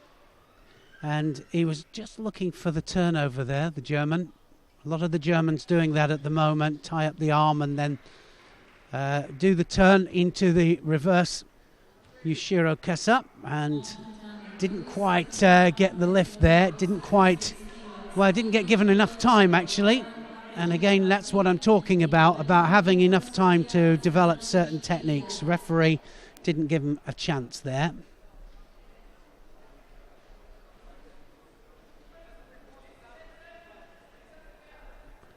We need more time for the development of certain techniques, and that means, of course, the referee's got to be aware of what's actually happening down there. Well, so Ardenov not as dominant as I thought he might be. Tries the Sumigaeshi there. He's on the arm as well. Now, can he secure it? He can. Straight into the Kesagatami and just ties it up very, very hard. Almost scored from the Sumigaeshi, but the Sumigaeshi started the whole technique off. Scheibel now in trouble. Seconds ticking upwards. Just got to hold him there for 20 seconds. It's a good, strong Kesagatami and gets the win.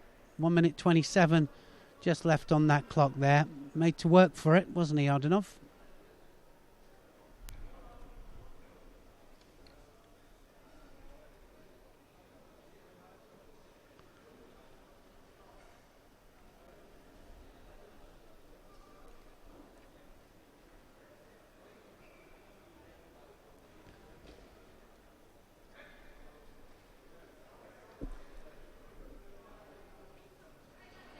So Ardenov beats Scheibel, goes through to the quarter-final stage. Next fight, Untitled won the second round for men under 66 kilogram.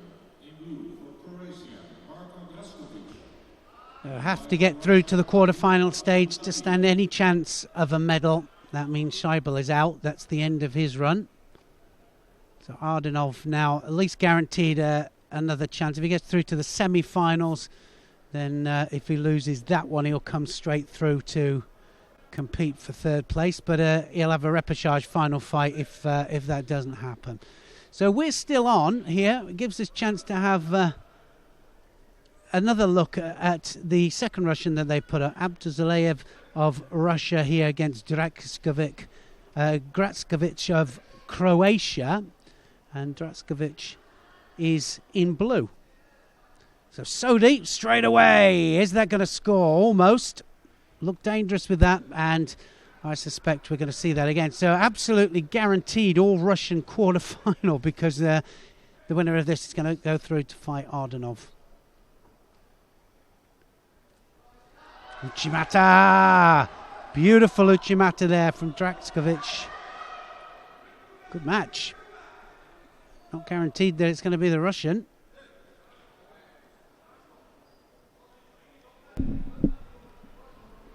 Well, just saying, Sheldon, that we've got quite a few Russians here. One of the reasons we've gone over to the under 66 kilograms is I just saw that we got a couple of Russians there. It's interesting just to see how Ezio Gamba and his coaching staff play it with the Russians, and who they put out at the early stages and who they try and develop. And we've got two here in the early stages of the under 66 kilograms. Yeah, these are both good boys. I've seen Ardanov and Abduljalilov quite a lot. They're normally, with the greatest of respect to them, I know this is going to sound odd, but you'll understand what I'm talking about. They're normally fillers for the Tumen Grand Slam and things like that, where you've got two absolutely top draw fighters, and then they throw two others in there who get a bit of a run out. And Abduljalilov and Ardanov a little bit like that. But the quality, the depth in quality in Russia is there's so many of them. Well, I said it though about the last Olympic Games, and they did exactly the same. There were people chomping at the bit, trying to get a chance. And there's a Wazari there, and it goes to the Russian with a nice Sianagi there. He's got a nice Sodisura Kamigoshi, but just chomping at the bit. Just, they want the chance They're to prove lining them. up, yeah. Yeah, they do. They're lining up. And what a situation to be in when you've got that amount of depth. They got 4 or 5 fighters in each of the weight categories just trying to prove themselves. They didn't end up sending Kamal Khan Magomedov. I mean, and really you would look at him as one of the top fighters.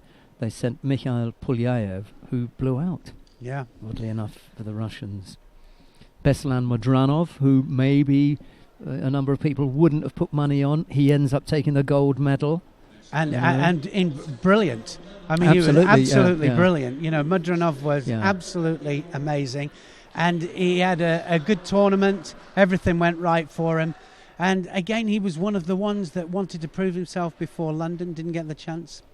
And then, for me, the star of their show, despite the fact that Modranov, looked so good and did it on the opening day as well. Karl Mozaev, he was just super.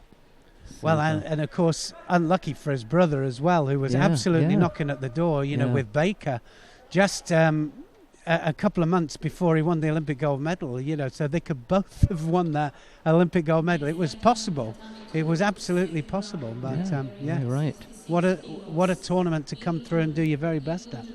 Kenneth van Gansbeker of Belgium is on the mat at the moment against Andreas Tiefgraber of Austria. It's Van Gansbeker in the white judogi, Tiefgraber in blue, and Tal Flicker and Albert Gaitero are down on mat number 2. This is both in the under 66 kilo category. We're watching Van Gans. No, we're not.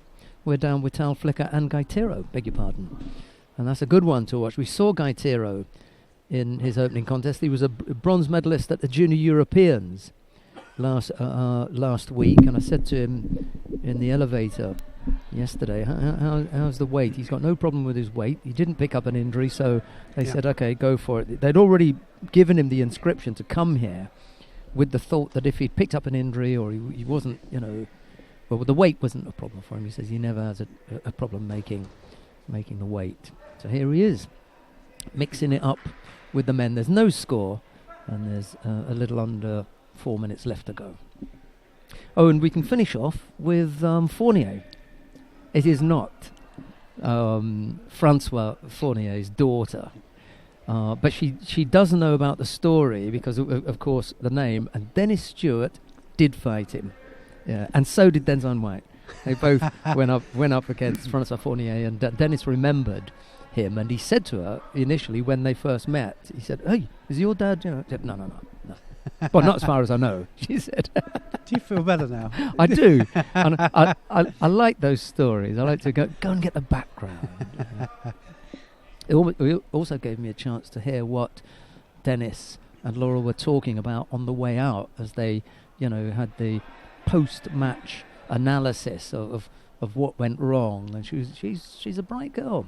She knew where she'd made the slip-ups and where her chances had gone begging.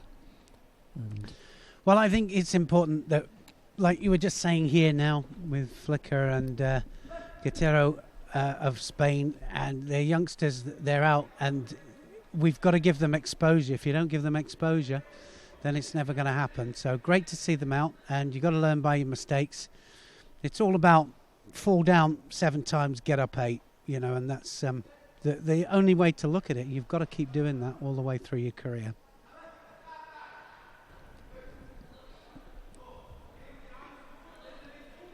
Three and a half minutes left to go down on map 2. Van Gansbecker has picked up a Shido. Here, there is no score. Nice and even. A little over 2.5 minutes to go here. Yeah, talking about Kenneth Van Gansbeek, I worked a lot with him when I was in Belgium, when I was in charge of the team. And just talking to him, actually, just saying that he wants to do the next 4 years and is determined to get to the Olympic Games. So good to see him still in there. And we were talking about it yesterday, weren't we? A lot of people were in two minds or are in two minds as to whether to do the next 4 years. And for me, I think it's a mistake if you think, well, I'll just do the next year, see how it goes. And I think have a break. I think, well, the problem is, and I was always taught, reach for the sky, touch the ceiling. And you've got to aim for the 4 years, and then if it doesn't quite work out, it doesn't quite work out. But you've got to get your head wrapped around doing the full qualification or nothing at all. That's just my opinion. Well, Van Gansbecker may be enthused by the success of his teammate Dirk van Tichelt, who ended up taking a bronze medal in the weight category above this.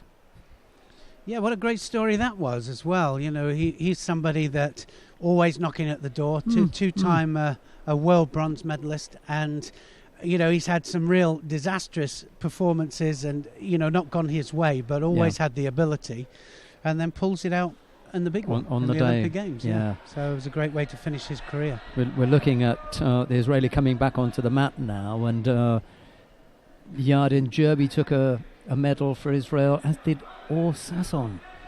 Yeah, in the plus 100s. Well, they were over the moon, and for a small country like Israel to get medals at the Olympic Games, and 2 really good medals as well, it was quite something for them. That was a good podium, the under 63 kilo category. Tina Trstenjak of Slovenia following up her World Championship medal-winning performance by taking gold at the Olympic Games and putting behind her the shadow, if you like, of Urška Zolnja, because Zolnja was Olympic champion, so world champion. Okay, that's not too bad. But she then went and won the Olympics as well, so she is now the best in Slovenia. But what a terrific thing for a country like Slovenia to retain an Olympic title in the same way. Yeah, it was great for them. With 2 different people. Yeah, absolutely.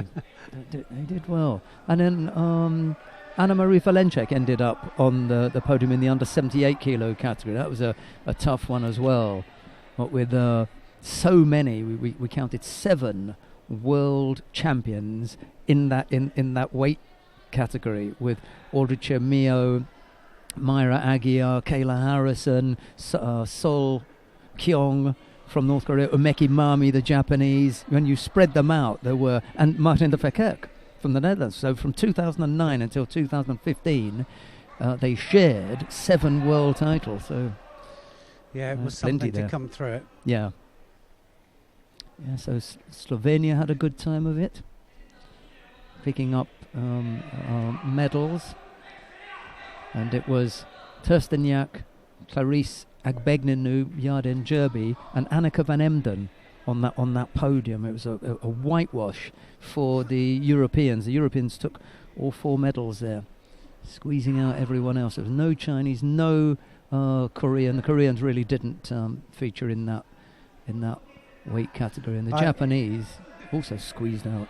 I was going to say, they didn't have the tournament they thought they were going to have, did they? Korea didn't quite happen. Well, this particular match, I think Flick Up just ahead. He's the one initiating the techniques here.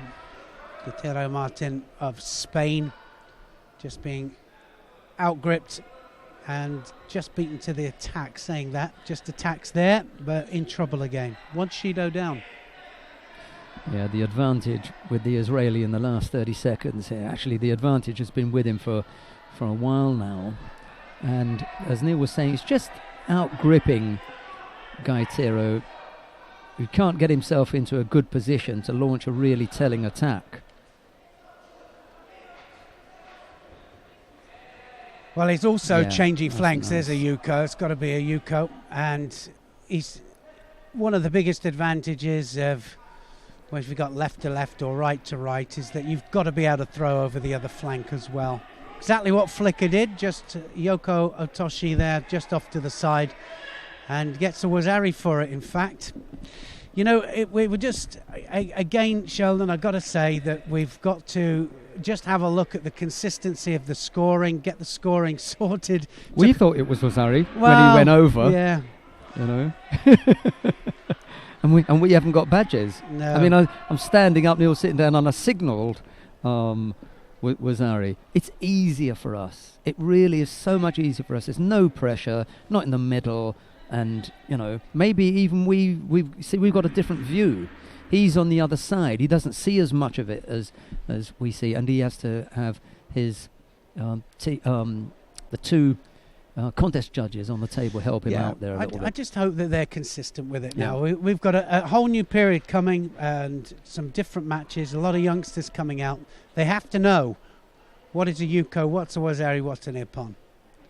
So Flick Up of Israel then goes through to the quarterfinal stage. See, look where the referee is. Yeah. You know, we've got a nice look at his back. If you look at the referee's position here, it's away from him. The scoring part of the body is away from him. He's got to move around, and by that time the technique is complete. I've got to say though, Sheldon, I got to say that I called a Yuko for that. And I thought you were with me, mate. No, I wasn't. I called a Yuko for it. I agreed with the referee on that particular occasion. But, and on review. Having a Yuko. I still think it's a Yuko. I'm sorry. No, I just think that, but you know, I honestly, I think that all of the referee seminars and different things now, we've got to, I think, get it clear in everybody's head exactly, you know, what is a Yuko on the side. Anything that rolls onto the back was our Ippon. Ippon is anything with force, but I mean they've got to differentiate, you know, because we're seeing a lot of different variations of scoring values. Yeah. Baruch Shmailov of Israel. We've got another Israeli on the mat. This time he's up against Remus Latzia of Romania. Shmailov in the white judo, again Latzia in blue, and I quite often mix up Shmailov with Shamilov. I don't know why. Maybe I've got verbal dyslexia, but anyway, Baruch Shmailov of Israel is up against Remus Latzia. We saw Latzia in round 1. There he is again. Now this time I think he's got his hands full here. Shmailov, if I remember correctly, has got some nice stand-up judo. Yeah, he has. He likes to throw, and it'll be all about the grips here because Latzia just breaking off the grips every time he feels danger. And we're going to be in Israel in a few weeks' time when the Europeans go to Tel Aviv for the under-23 European Championships. That's in Tel Aviv? In Tel Aviv, yeah. Nice little trip out there.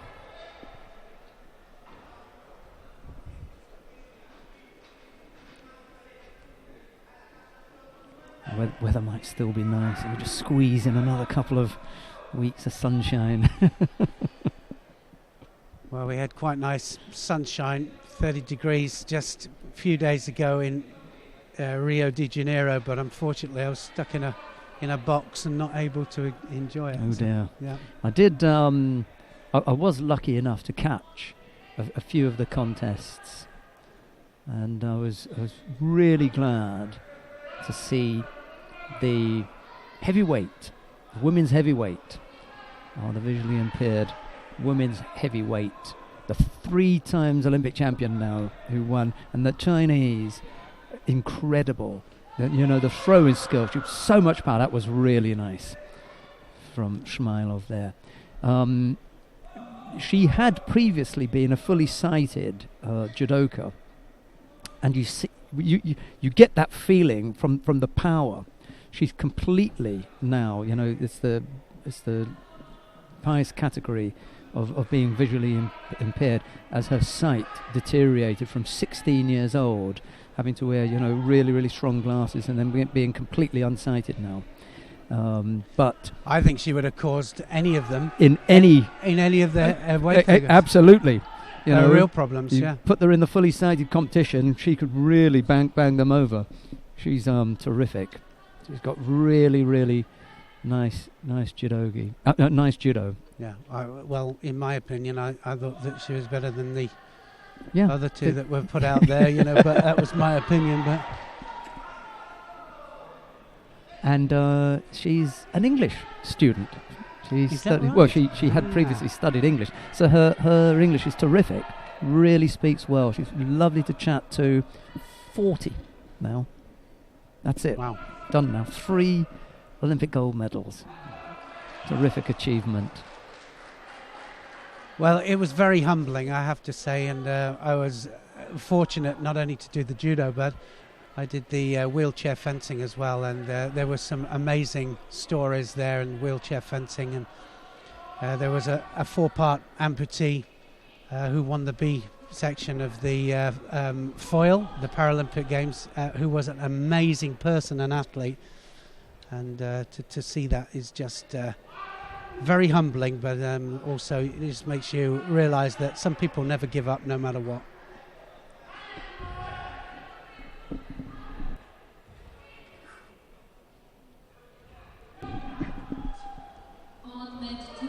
So Shmailov well ahead here.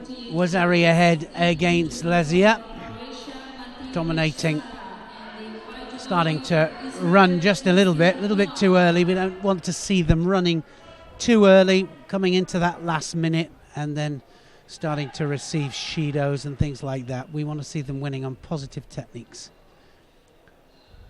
Holds left, drops right for the Yoko Toshi. Shmailov. And it looks to me as if he's setting it up, ready to do it again. Nice Ouchi this time. Dominating this match and dominating the grips all the time.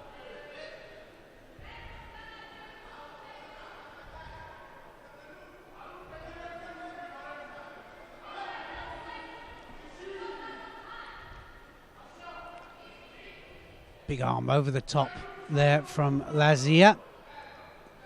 But just having his grips dominated, and tries to fall on his back there to no avail. Yuan Yanping, that was the fighter's name that we were talking about a moment ago.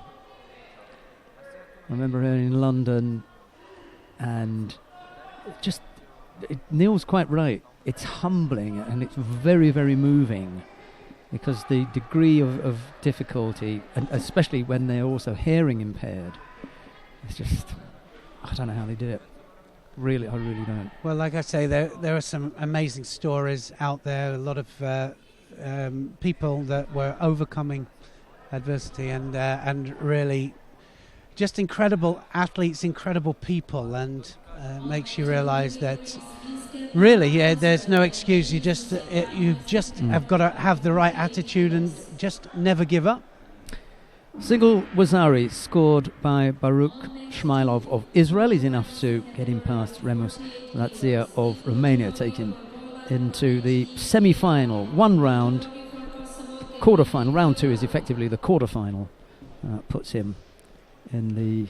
Oh, no, beg your pardon, there are 2 rounds. 2 rounds for the under 66 kilo category. It's a bigger group there, so second round win, you'll be into the quarterfinal now. It's the 48, 52 and 57 kilo categories for the women that we've just got the 2 rounds in, yeah. Or 1 round and then a quarterfinal, beg your pardon. In any event, he goes in to the quarterfinal now. He's definitely in the quarterfinals, Sheldon. And speaking of quarterfinals, Milica Nikolic of Serbia is up now against Cheyenne Mournier of France. But we're going to go down to mat number 2. We want to take a look at the quarterfinal between Fiola Kelmendi of Kosovo. She faces Eva Koinici of Poland. And we were talking about relatives, you know, people being related to different people. And I got the Fournier one wrong, but I'm going to get the Kelmendi one right because this is her cousin. So it's Fiola Kelmendi in the white judogi facing Eva Koinici of Poland in blue. And just to tell you which Kelmendi we're talking about, we saw Mylinda in the stands. Well, she's still up there, got a little pink top on, watching her cousin, who threw beautifully this morning, by the way. 2 really, really nice scores. There was a question mark over, you know, her own quality. You know, what quality did Fiola Kelmendi bring to the party? Well, I tell you what, 2 really nice scores this morning. And the other thing was that I noticed was she had good mat awareness. Well, she's got good transition as well, straight into the strangle here. And I have to say, Koinici of Poland was the one that was actually initiating technique. And a couple of good drops here. And Aggie's had her in trouble. I think she's going to go out here. Whoop. Something's going to happen here. Managed to fight that one off. 2:25, so there's plenty of time. Koinici has picked up the single Shido. But there's something about the movement and body position of Kelmendi that suggests to me that she's been around a little bit longer. There was a gap. I don't know whether she was injured or she took a break off for studies. I mean, not threatened. You know. Well, a lot of it is about balance, isn't it? It's about balance, and like you said, body positioning and defense as well as attack. And I think that all fighting sports, you can kind of tell by the posturing of the athletes, and a lot of it's to do with the posturing. Koinici picked up a second penalty there. A minute 40 odd left to go. She had a nice makikomi this morning, did Kelmendi. Again there. Felt the attack coming, moved off to her left to avoid it, and there was a big enough gap not for Kelmendi not to feel threatened. That's the thing, you know, when you're looking at body position, once a fighter gets low and in between the legs there, you're in danger of going over. But there's no danger there. She felt that coming, and there was a good gap between the pair. It suggests to me that she reacts well, and there you go. We were talking about it. Score, yeah. Got caught there. And it was a good one as well. Straight into Yushiro Kesugatami as well. Was Ari up? And Koinici well ahead now. Just needs to keep that leg out. 15 seconds needs to hold her down. Well, all the talk about good reactions fell flat there because as it was coming out of the mouth, there she was going over. She did not react to that one. Got caught. A little bit flat-footed. Well, I've got to say that Koinici was the one that was initiating, but she was somehow 2 Shidos down. So That spurred her on. It did. Well, we'll see Kelmendi again. It will be in the repechage contest, so it's not completely done and dusted for her. Koinici moves into the semi-final. Who have we got now then? Matthias Turbots of Slovenia faces Philip Graf of Germany. I really struggled initially with the pronunciation of that name. It was for the Slovenian an impossibility for me to work out how that was to be pronounced, and I had to go down to the Slovenian coach at the time and say, you know, how do you say that? And it's Turbots, so there's no V in it. But that was a tricky one. Tuboc. Yeah, Turbots. Tuboc. Like turboats. Turbots. Matthias Turbots. So, if that's what you say, we'll go with that then. So, Matthias Turbots in the white judogi, Philip Graf in blue.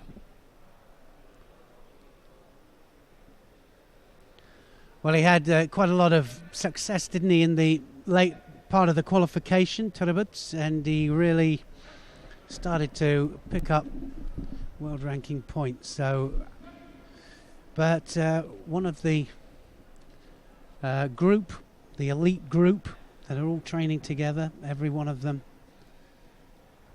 in the military style that they do their training. It really is physically, as some of the athletes that I know very well have said, it's physically some of the hardest training they've ever done. But he's just gone down for a Yuko there. Graf Makakomi Turbots goes over, and just a quick look up at the clock there just to see it and wonder how he gets that back.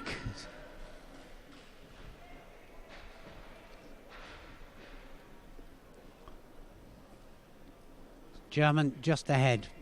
Still a long way to go though, only a minute and a quarter gone.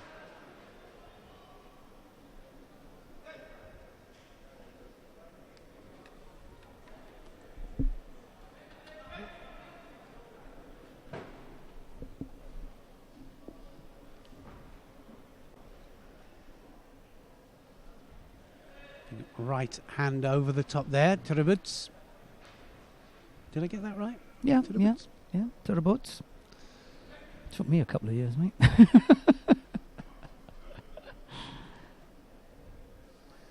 Well, he's got to try and remedy this onslaught now. Turbots won't stop coming forwards. That is the style of the Slovenian team. Every one of these athletes were really well conditioned, so you can guarantee you're going to have either 5 minutes or 4 minutes if it's ladies, but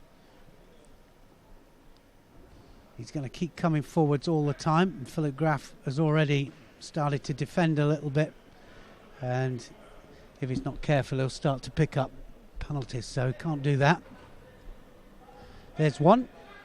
So Shido straight away.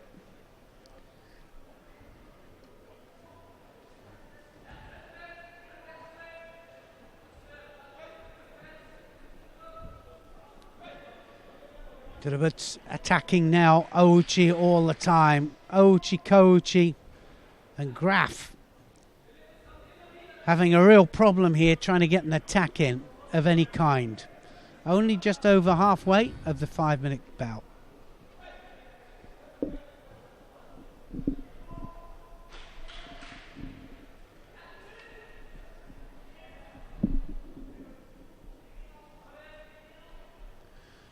Just saying that he has gone on the defensive just that little bit too early, and that 2 minutes to hold on to that. He's not going to stop coming forwards, is he, Turbots? And you know that the Slovenians are well prepared, male or female. You know, they've got the reputation of having success with their women's program, but believe me, there are quite a few. I mean, Rocky Drakcic, for example, you know, who come from that same school. Yeah, they are well prepared. Yeah, I mean, certainly well physically prepared, aren't they? I mean, from a technical point of view, it doesn't quite do it, but, well, they're winning world and Olympic titles. Look at that. Turbots coming forwards all the time. He's a Yuko down. He realises that he needs either a Wazari here. A Yuko will do it, actually. Yeah, I think you're quite right at hinting at the fact that someone like Fabian Marian is not his initial concern is not how good it looks. He's concerned with, you know, whether they're going to get a result. Why not? You know. But that's his way, isn't it? Yeah. That's definitely his way. He's going to get another penalty any second now, Graf, because he really is trying to hold on to this. He's got a minute to go.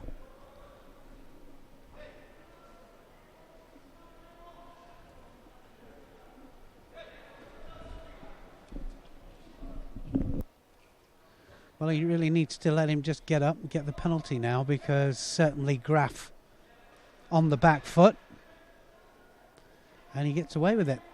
He hasn't attacked properly for at least a minute.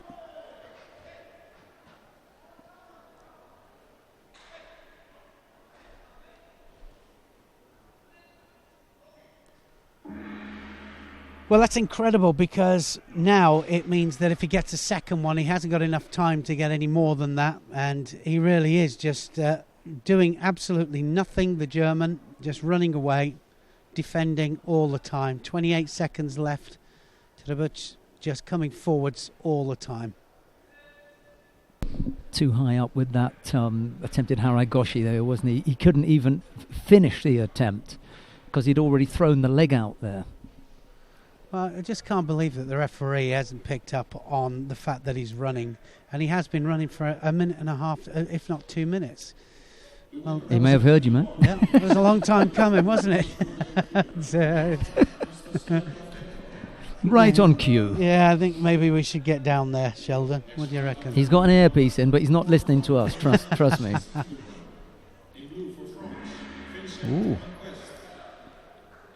Threw in that little Kataguruma almost there, but at the end, no purchase. Couldn't get enough purchase at the end. Well, he should have been on 3 and then aiming towards his 4th, and it would have spurred him on to attack. And that's why, if you're not giving the penalties early on at the right times, that something can happen. So he got some protection, didn't he? He did get protected, and timing for the penalties. If you're going to give penalties, then you have to be strict with them, and the timing of them is imperative. On mat number 2, the winner is Graf, Germany, and he is the same finalist in category up to 60 kilos. Next fight on mat number 2, quarterfinals in category up to 60 kilos. Mishvedabadze and Diaz of the USA, Mishvedabadze of Russia, of course, and this is a quarter-final match. We're going to stay on this, I think. Yeah, and so that we can have a look at the Russian and also have a look at Diaz. A nice Jujigatami in this previous round.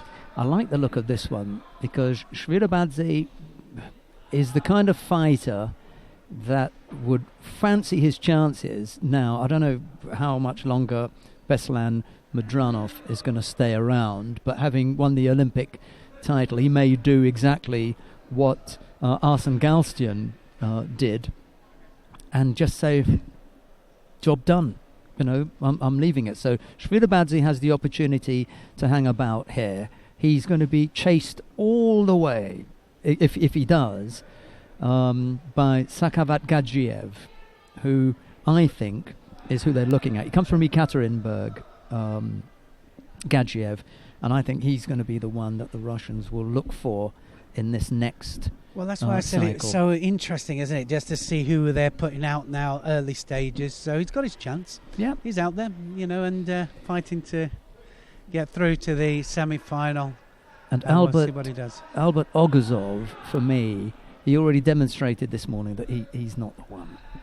He looked out of sorts for me, did Ogazov. So he's fallen back a few places after this morning's performance. But it could be that someone like Gadzhiev is being groomed and prepared and readied for this cycle. As long as he keeps the weight, stays nice and healthy, he should be in a good position, and we'll see him in Ekaterinburg at home. That was interesting, wasn't it? Interesting what Edzio did with under 81 kilograms. There was probably 4 or 5 there that he could have that had a chance, and he put them out there at different times, and even right up to the very end, Belayev, you know, whether to put him in, and he didn't really want to go that route. He did not want to go that route, but in the end he won the European title, and then they decided to send him, and he was the one on form, and credit to him. He took his chance, won the Olympic gold medal. And beat everybody, you know. So he got the timing right. I'd like to see him at the World Championships next year if they you know decide to send him. But he's not done. No, I don't think so either. You know, unlike I mean, if you look at it, it was such a shame that all three of their Olympic champions blew out, with the greatest respect to Tagir Haibulaev, but all in different ways. Galstian and Isaev didn't even make it there. Galstian moved up to 66, and he didn't get the nod. He couldn't get there in the end. Isaev, it was as though the steam had been taken out of him, just completely drained. I mean, he could go 1 week to Samoa and get spanked, and then turn up, the next week in Paris and really give it a good go. He was just, he didn't know where he was. I don't know whether there were injuries or things at home. I don't know what the situation was, but he just wasn't there. And then, so he didn't go at all. Galstian was a little bit closer, but he had to change weights. And then Tagir Haibulaev, who did go, although they could have sent someone else in that 100 kilos, first round, on your way. I think a lot of it is, I'd say probably 95, if not a little bit more than that, if it is a mental approach. And it's not the physical thing. I had some of my best years randery wise from 40 up to 40 years of age, and that's a fact. When I'd finished and I didn't have the pressure on, and still able to do it, and spank them. Well, and still able even now at my, a later age, but to physically do it. But actually, from a mental perspective, you haven't got a chance. Well, you don't. Yeah. You absolutely don't. I got that feeling with. I got that feeling with Haibulaev. Just not that he didn't want it. He didn't want it enough. Isaev, I think, oddly enough, wanted it too much. He was so desperate to recapture that London moment. But that's why a lot of people keep on just that little bit too long, because you try and recapture the magic moment. And one of the most difficult things is to say, I've got to let it go, and I think that's one of the problems. I mean, I'm just going to have a little plug of my book, which has just come out, by the way. Go for it. Which is a game of throws. So I like it. A game of throws, and it can be purchased on Amazon. Anybody can go there and get it. And I have to say that it's got a lot about the last 30 years, time since I finished my judo competitive career, and some of the trials and tribulations that you have, within it. So we've had a lot of good reviews, people that have read it so far. Donny's going to pick up the penalty there. That was unfortunate. He just got out-muscled by Shvidabadze there, who sensed that he was taking a breath, and at that point just put the pressure on a little bit. Donny couldn't get his head up and ended up picking up a penalty for an overly defensive posture. Just a single Shido against Adonis Diaz, and there can't be many Americans at under 60 kilos who would have given this kind of performance against a quality Russian fighter, Robert Shvidabadze. This is a really good effort from the young American. What age is the American? I think he's only 19. This is what we're talking about attitude, isn't it? And fighting spirit. It's got good fighting spirit there, and just one Shido against Shvidabadze, and the Russian just doing what he has to do now. Looking for the shimiwaza just to finish it off, just wasting that few seconds down in newaza. So just enough. One Shido against Diaz, and Diaz will have to come through to the repechage final. So we're going to see him again. He gave a good account of himself, though, didn't he? Mm-hmm. Yeah, definitely did. Again, it's down to attitude, isn't it? He came out there to fight, a little bit disappointed that it was so close. But Shvidabadze will go through to the semi-final, knowing that he's been in a fight. 20. He's 20 years old now. Silver medalist at the Senior Pan American Championships. Now, for me, if you're fighting in Pan America and the under 60 kilo category, Argentina, Brazil, Canada, Mexico, Colombia, Venezuela, you've got a lot of lightweights there to be dealing with, and to come up with a silver medal, that's a top draw result. So for me, 20 years old, he'll be 24 by the time, Tokyo rolls around. Perfect situation. And also plenty of Adonis. time, and Yeah. still got time to fight for a medal here. Well, there's another fighter from the United States about to take to the mat now. Angelica Delgado faces Tia Topalovic of Croatia. It's Delgado in the white judegi, Topalovic in blue. Topalovic fresh from a double bronze medal winning performance at the Junior Europeans in Malaga last week. She picked up a bronze medal in the team event as well as the individuals. That's my memory anyway. I hope I'm okay with that one. Delgado, well, she had a run out in Rio, didn't she? Yep, she did. Managed to get there. Well, always, it's one of those things, isn't it? Olympic Games is that one-off event. You can have incredible performances, you can perform well, or it can, that fear factor can kind of take over and work in a negative way. I find that a lot of fighters have that at the Olympic Games. Olympic tunnel syndrome, I call it. I think Delgado had one of those. 18 years old, Topalovic.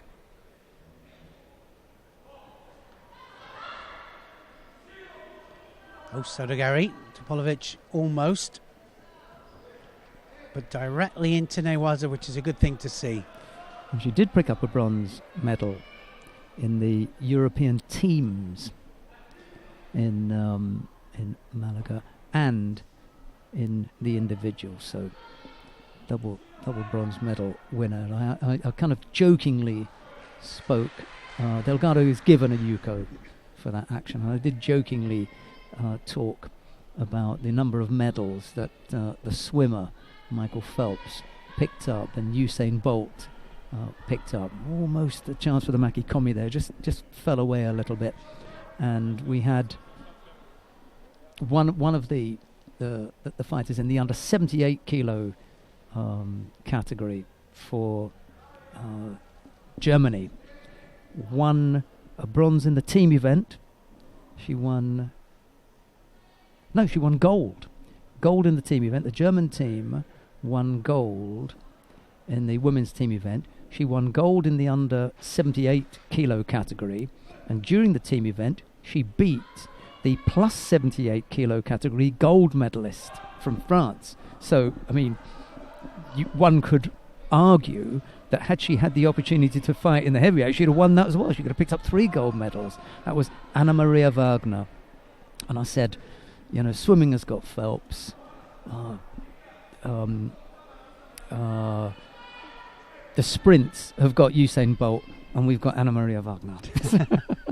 She could have come away with 3 gold medals. When we did ask her in the interview if she had the opportunity, would she have given the plus 78 kilo category a go? And her answer was no. I wonder why. This is just looking at that there, and I'm just thinking about talking about the difference between the ladies and the men as far as being supple is concerned. I don't think my shoulder was screaming then. I could feel it from here. Single penalty against Delgado at the moment. Oh, that was close to going over. Got herself in a good position, Topalovic, and then wasn't able to finish off.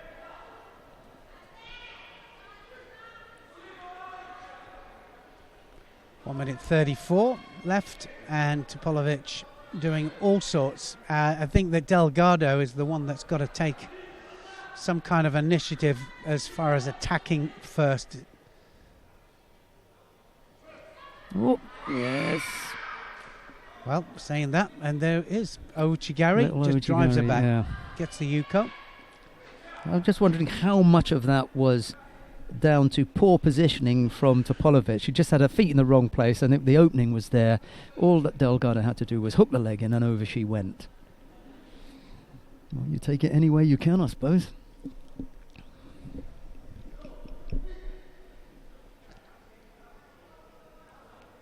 A little over a minute left to go. And this will suit Delgado here.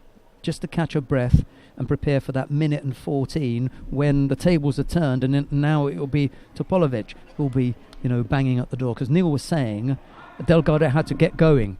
Then she did. Picked up the Yuko. So now the situation will change. Oh, nice little effort there from Delgado. She goes first. Yeah, I think you're right. She just needed to get into the swing of it. And now she's started to attack. She's got the last minute to hold on to that score. Topolovic coming forwards. Delgado again just holding off. You see, you can get, I'm not going to say ugly, but it can be a little bit unattractive, this period here, when you've got a fighter who's got the lead, they've had a look at the scoreboard, they know they can burn a couple of Shidos, and then they'll just do that. Now, somebody was arguing, I sent an email saying, we should penalise quicker when we know somebody is being defensive. Well, if you are, I don't know, Accrington Stanley, and you face Barcelona and you score a goal, you've got 10 men, in front of your goal. That's it. You're looking to defend. You're not going to go up and then say, let's see if we can score another. No, I know what they mean. The thing is that it's got to be in a positive way, and I think you can defend in a positive way, and you can also attack in a negative way. So I think it works both ways, and I think it's up to the referees to try and determine which way it's going to go.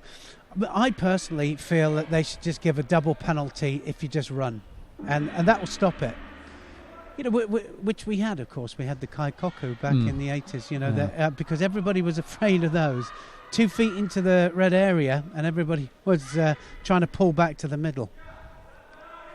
Yeah. Yeah. Any kind of deterrent is what it's all about, which is why, we don't all throw the nuclear bombs over, isn't it? I mean, that's why, the deterrents are too great. Yeah, it's a tricky one, isn't it? How strong a penalty do you give when you know quite clearly that last attack wasn't an attack, that false attack? You give the false attack penalty for it was just absolutely to burn up the last 4 seconds. It's in the rules to penalise the fighter for that, but we haven't yet put it in the rules to say, if she had only 2 penalties, to double that up and say Hans Okumake. And she's the one who had the positive score. But that's the exact thing that I'm saying, is that if they did have that possibility and it she wouldn't do it, yeah. You wouldn't do it. Right, Karolina Pienkowska of Poland faces Kelly Edwards of Great Britain here in this quarter-final.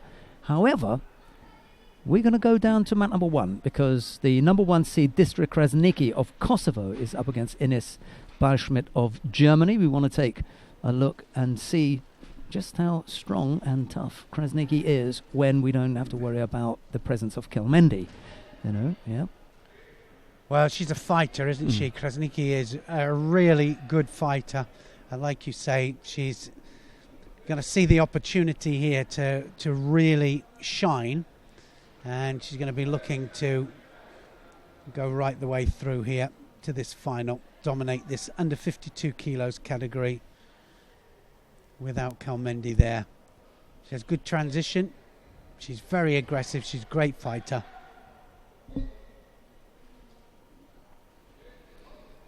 Chido up to Ballschmidt.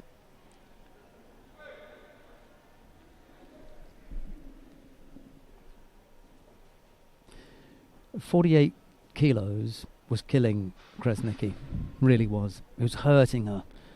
She was so uncomfortable in making that weight. But 52 was full up.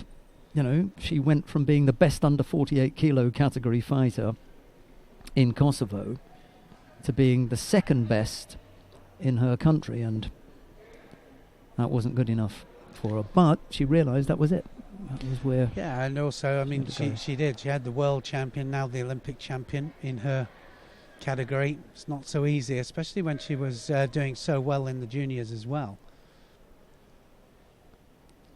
So now she's got a chance to prove it. This is her time.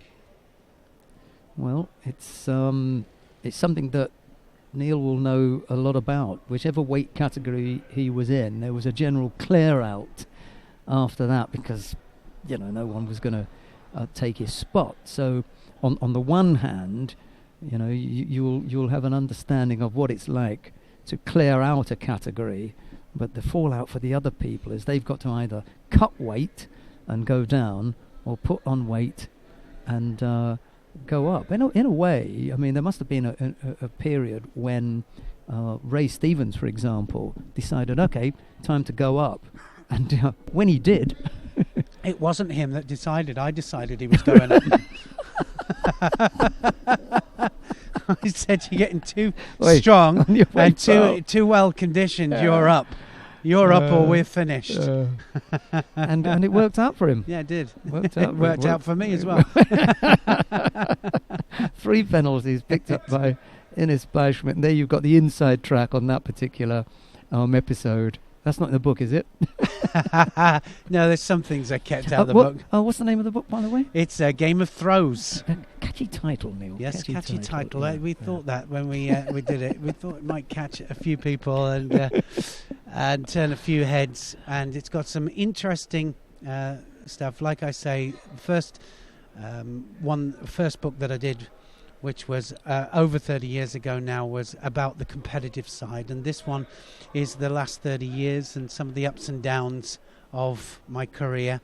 And just bouncing back, really. It's all about bouncing back, fall down 7 times. That could be a follow-up book, Bouncing Back. Well, this is all about bouncing back. It really is, fall down 7 times, get up 8. And it's about that all the way through. And I think and hope that it has some things in it that people can relate to and appreciate, at least 1 or 2 bits in it that they can relate to at some stage. Got to be a TV series in there, hasn't it? Well, we did do the filming. Game of Thrones. We filmed the interview, actually, that it was taken off. And so hopefully there's going to be a documentary as well. Last few seconds there, Beischmidt having some real difficulties against Krasniqi, and I think this one is done and dusted. Now, Krasniqi hasn't thrown her, but what she's done is to make it almost impossible for Beischmidt to settle and come up with anything. Okay, she's avoided getting thrown, but she couldn't work it out, and she's picked up 4 penalties there. Beischmidt, she'll be unhappy with that, and so will Basinski. We'll talk to her about, those areas that she's got to work on. Tina Sikic faces Larissa Florian now, another Croatian, a promising young Croatian. It's Sikic in the white judogi, Florian in blue. And the contest between Karolina Piankowska and Kelly Edwards is still going on down on mat number 2. That's the quarterfinal in the under 52 kilo category. Piankowska leads by Yuko with 15 seconds left to go. Yeah, it's a bit of a battle royal going on there, and seconds just ticking away. It needs a score on the board, Kelly Edwards, to stand a chance of going through.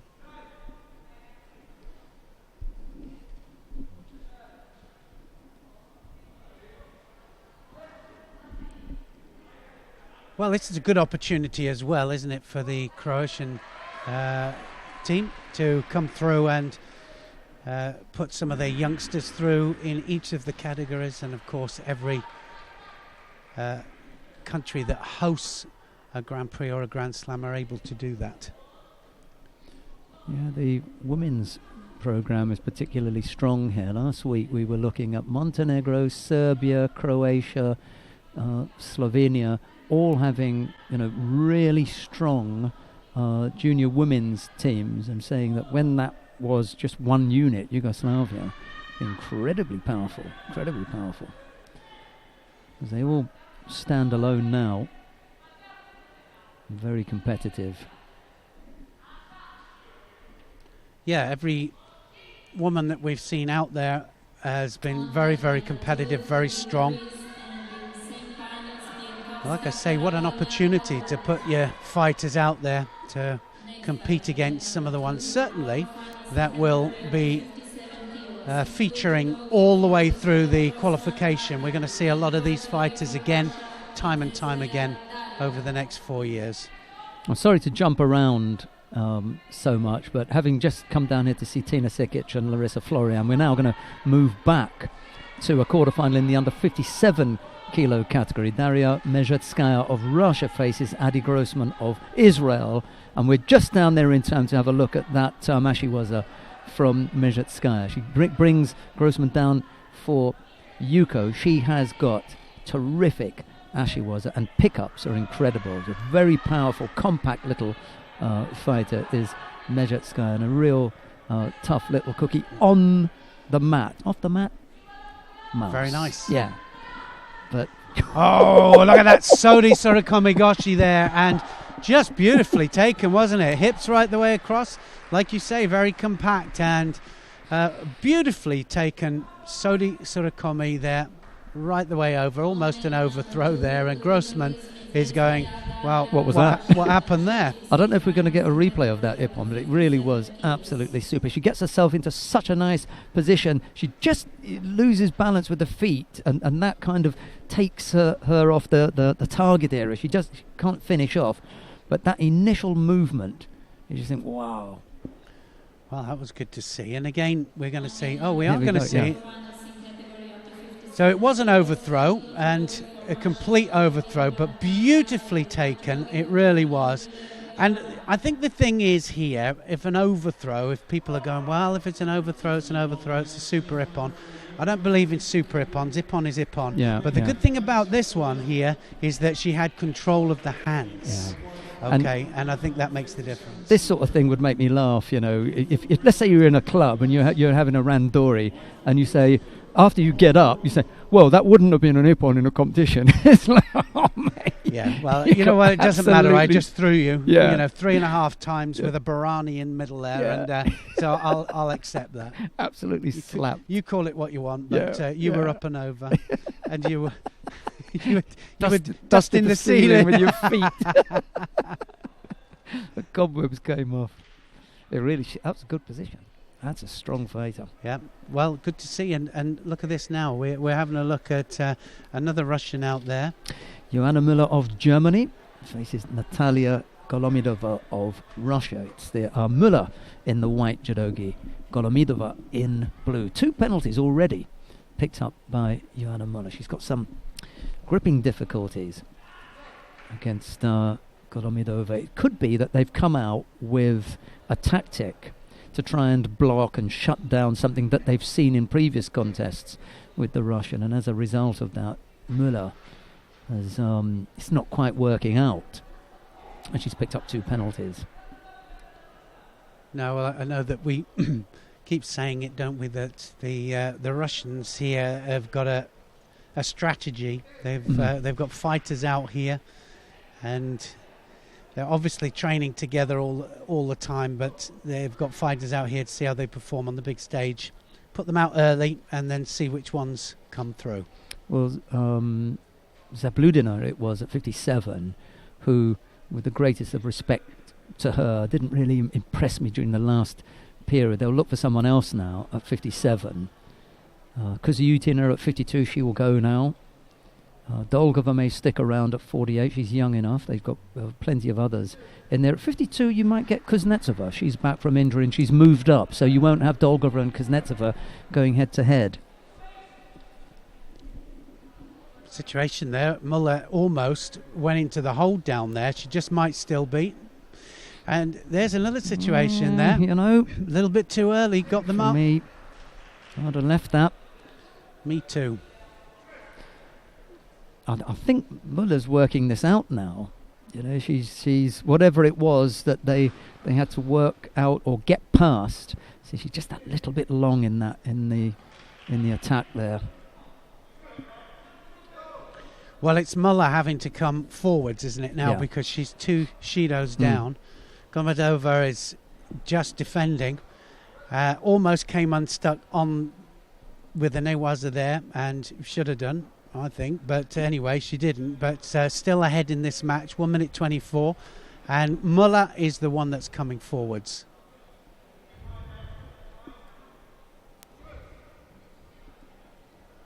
Hips right the way across here. Muller is going to make a mistake here if you're not careful. Golomadova just takes one look up at the clock there. She's got about a minute to go in this match. 2 Shidos on the board. Can waste a few valuable seconds.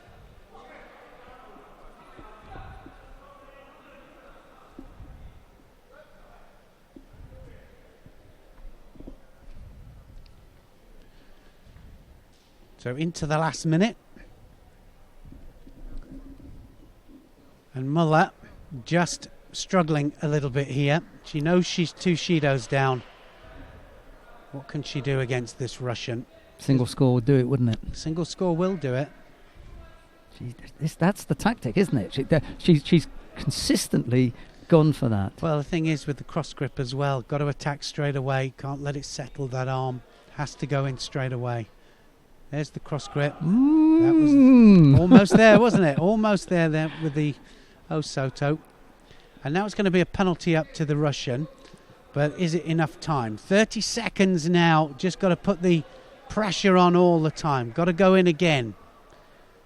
Can't stay there with that cross grip. Not for a second.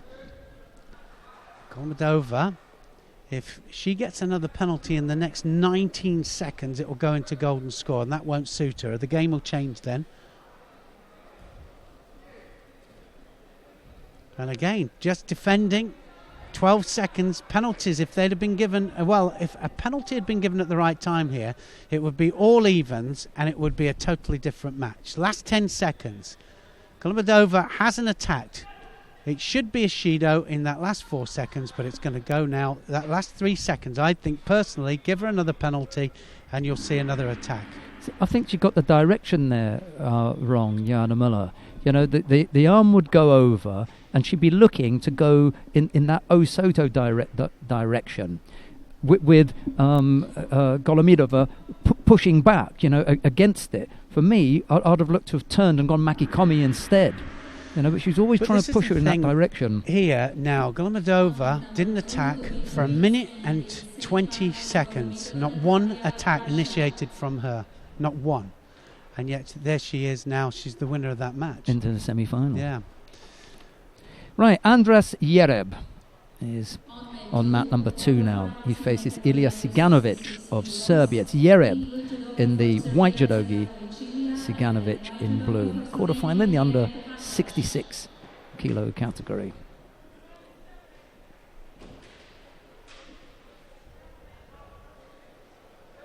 Winner Untitled won in the semi-final for women under 57 kilogram from Great Britain, Becky Lyson. Next fight Untitled won the quarterfinal for women under 57 kilogram. Big left hand of Janovic. Trying to get the arm over the back and then looking for the Yoko Otoshi over to the other flank. I like Watch for the drop. It's a good boy.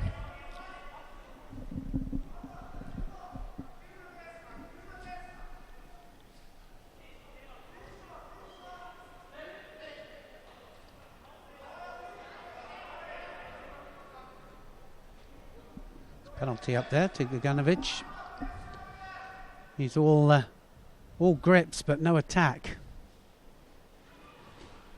Nice seeing Aggie there from Jereb.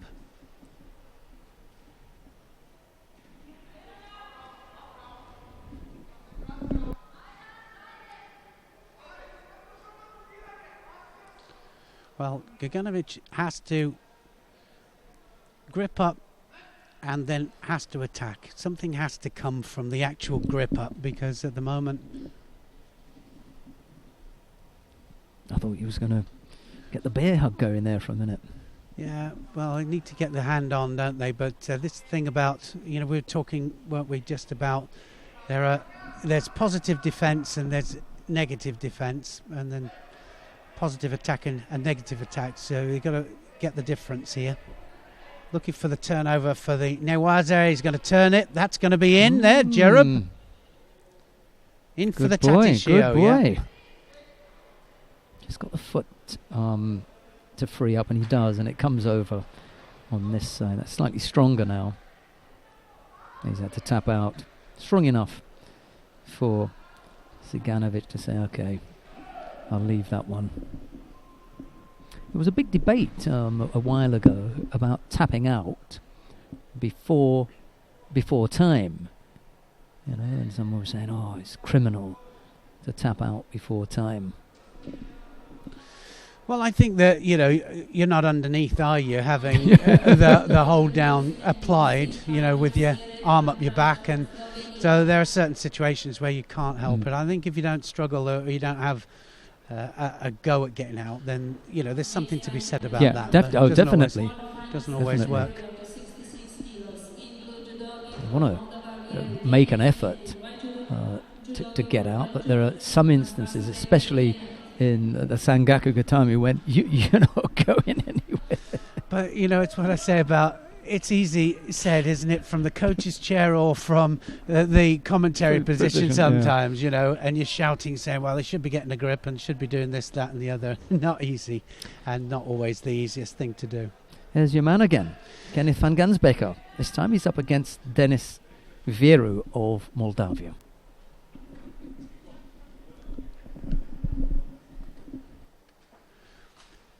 Yeah, Van Gansbeek fighting to get through to the semi-final.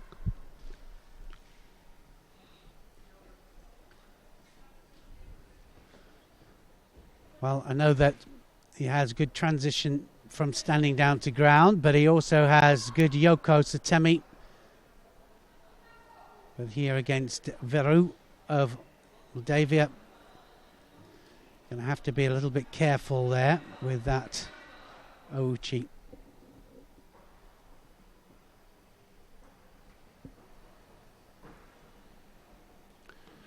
Watch the change of direction any second now from Van Gansbeek there. Good drop Cianagi this time.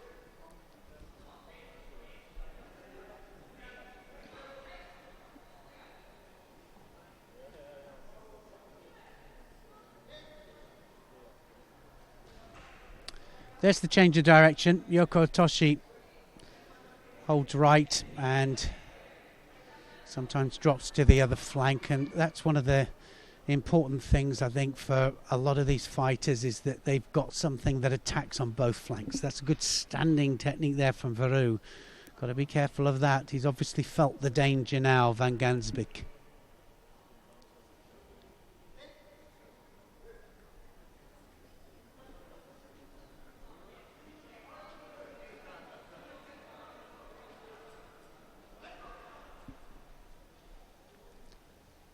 Well, he's got to take the initiative as well, Veru.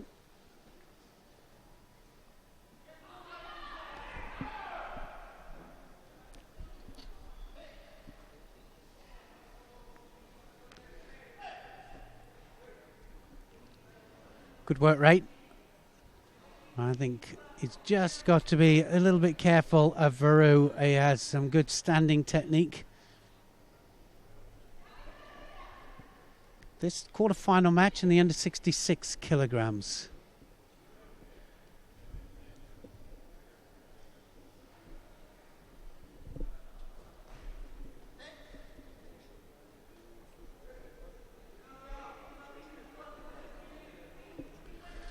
Interesting that we've got a lot of new faces now with the qualification just starting again. First one since the Olympic Games.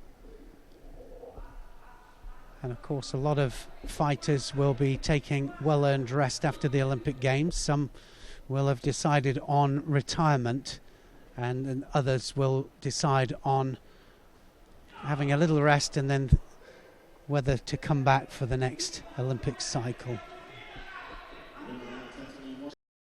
Quite a few, of course, just decide to take 2 years out, and then they'll decide in 2 years. But you can't leave it for too long, because you do lose, if you're not careful, momentum and also that hunger, that oh so important hunger.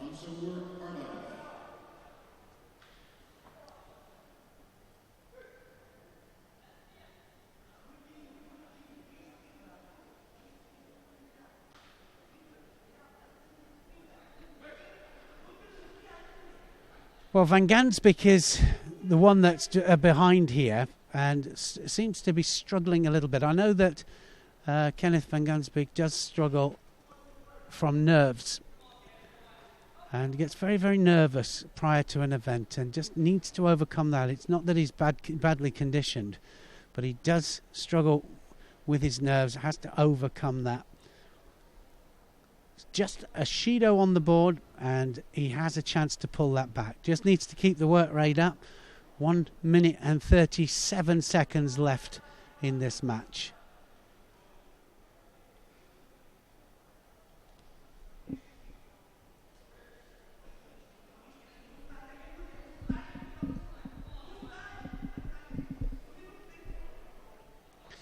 So second Shido to Van Gansbeek, and Veru gets one as well.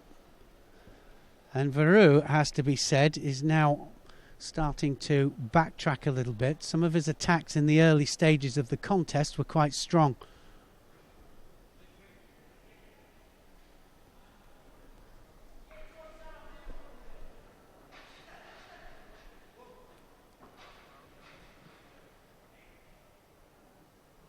Needs to get up,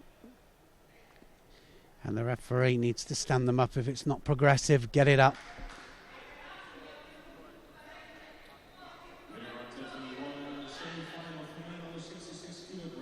"52 seconds left. Veru just doing enough. One Shido in this, very, very close. Got a cross grip there, Van Gansbeek. That should be stopped straight away. That is a Shido, definitely. He's cross gripped. And he was cross-gripped there for too long. So third penalty goes up there to Van Gansbeek. Well, he was saying that he definitely ducked under. He did do that time, Veru. So again, that is a penalty for Veru.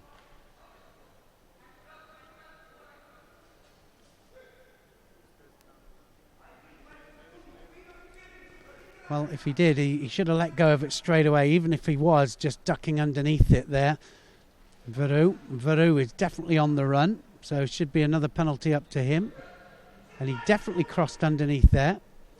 So second penalty up to Veru, and Van Gansbeek here, not enough time. He's saying that he ducked under, but he shouldn't have stayed there, that's for sure. Just let the referee the match.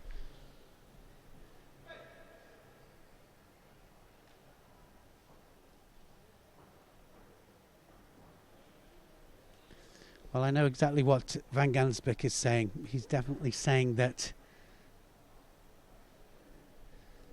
it wasn't his fault. It was Veru that ducked under. Veru goes through to the semi-final. Bit of a lackluster contest there. And I think from Kenneth Van Gansbeek, it was tactically not very good in his that he just stayed there, even though it was Veru that ducked underneath.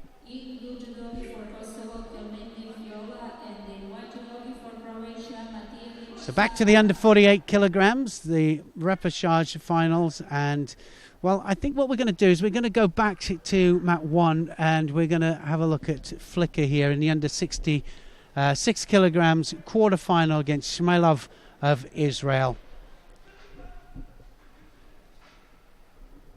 So staying on to quarterfinal matches here, and we've got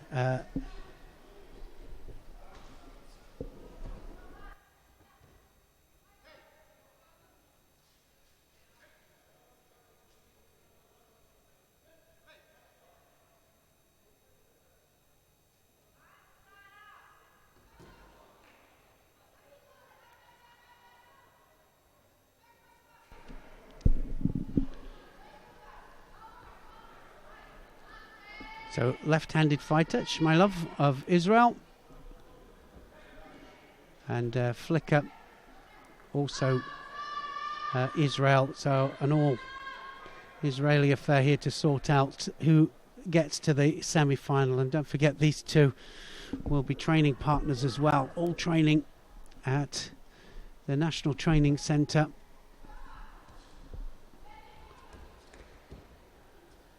But that's what happens when you put your squad out there. You've got to expect them to meet at certain stages. If they're not separated by their world rankings, which will happen a little bit later on in the qualification system. Not so important here, though, just to get out there and get out at the important matches.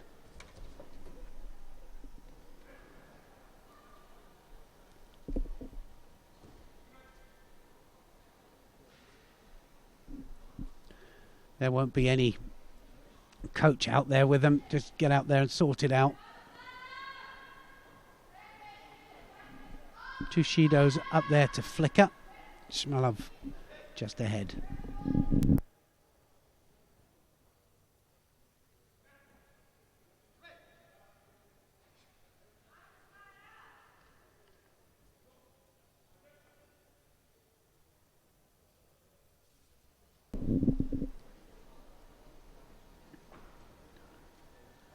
Well, now, very important that flicker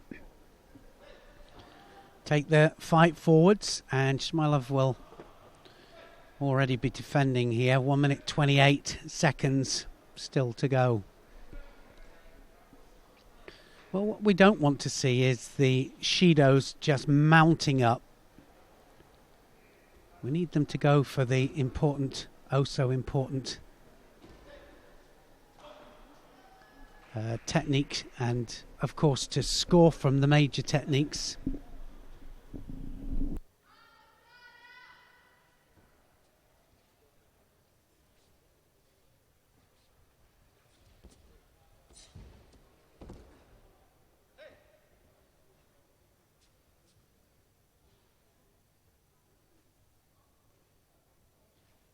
On mat number 2, in category up to 48 kilos, the winner is Still 1 minute to go. Kosovo, and she will fight for a bronze medal.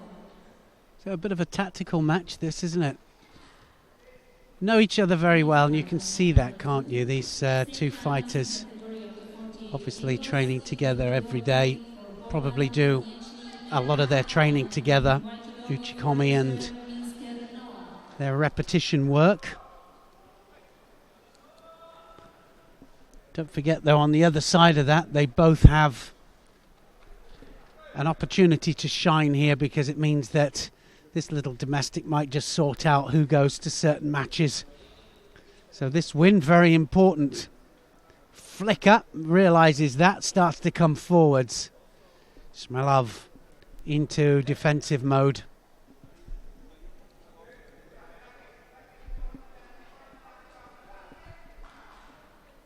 "37 seconds left. Shmailov just defending.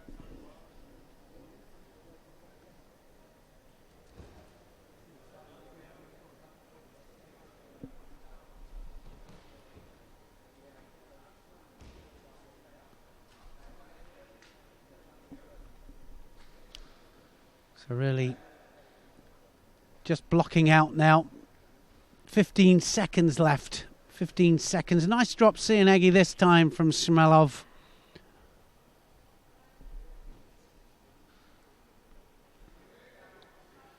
And the seconds just tick away. It's going to be Shmailov that goes through to the semi-final.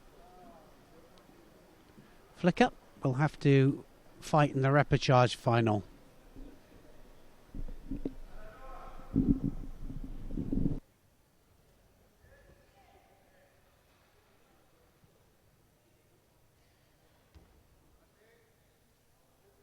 The winner Untitled Chapter in the semi-finals for men on the 66 kilogram from Israel, Baruch Shmailov.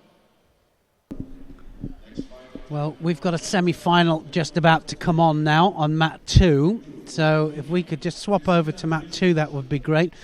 And we've got Noah Minska of Israel against Kanajski of Poland. And this is semi-final of the under 48 kilograms. Kanajski in blue, representing Poland. Minska of Israel in white. 4-minute contest. Halfway through this semi-final match then, this to determine who goes through to the final, guaranteed gold or silver.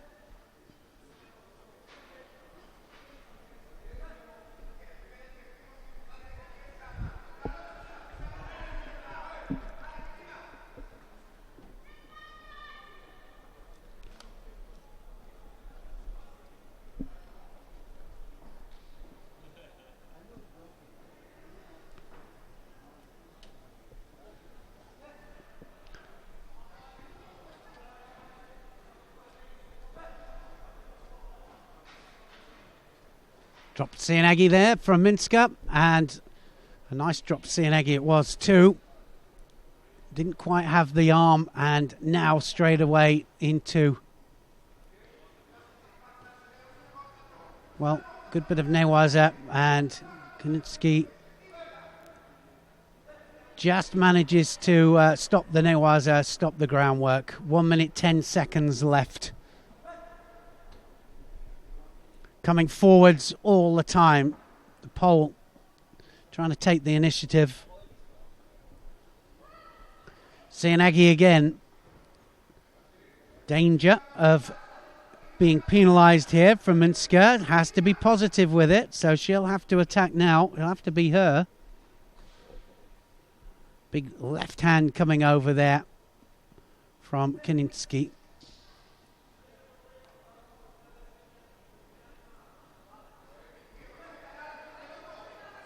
No tight match then, this semi-final. Guaranteed gold and silver, don't forget.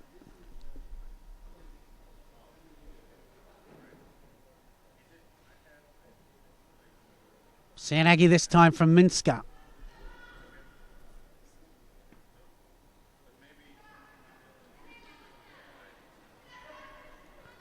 Well, both of these absolutely attacking with the same kind of techniques. Dropped Cianaghi, hoping for a small mistake or a penalty. Might just possibly go into golden score here. Haven't seen a golden score, not yet, but could possibly see one here.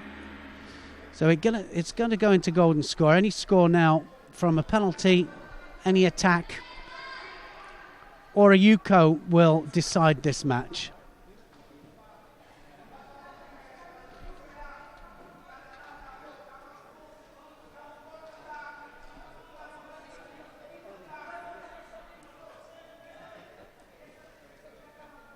Well, we haven't really seen any major Ippon looking techniques.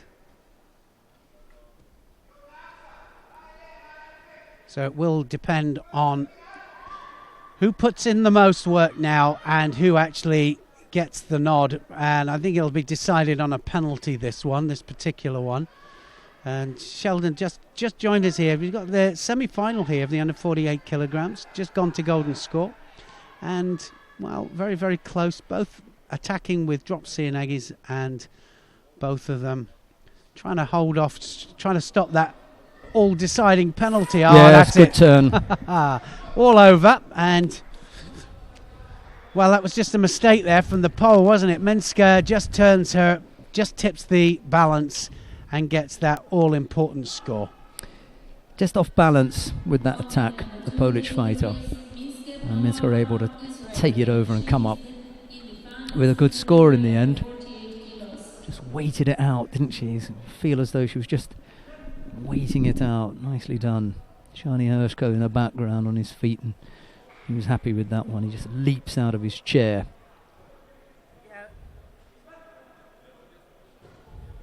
I was just talking to him earlier. He's saying that so much success going up to the Olympics. They were very happy with the 2 bronze medals, of course, at the Olympic Games. Just very happy, but more happy, I think, with the whole build-up as well, up to the Olympic Games and the amount of medals that Israel have won. But now a new batch, and straight there with a gold, guaranteed gold or silver medal in the under 48 kilograms. So good start. It wouldn't have been a really big surprise if they'd medalled at 52 or at 70. You know, they had a couple of fighters in there that they could have come up with medals. And I think as far as the men are concerned, they would also have liked to have taken possibly one more. That's the way it works out. Well, another opportunity here for you to have a look at Adonis Diaz, and here he is losing by that Shido again. It's a hard life, isn't it? Yeah. You lose to Shvidabadze and then you come up against Turbots in the repechage. Yeah, Turbots is turbo as well, isn't he? He just keeps coming forwards all the time.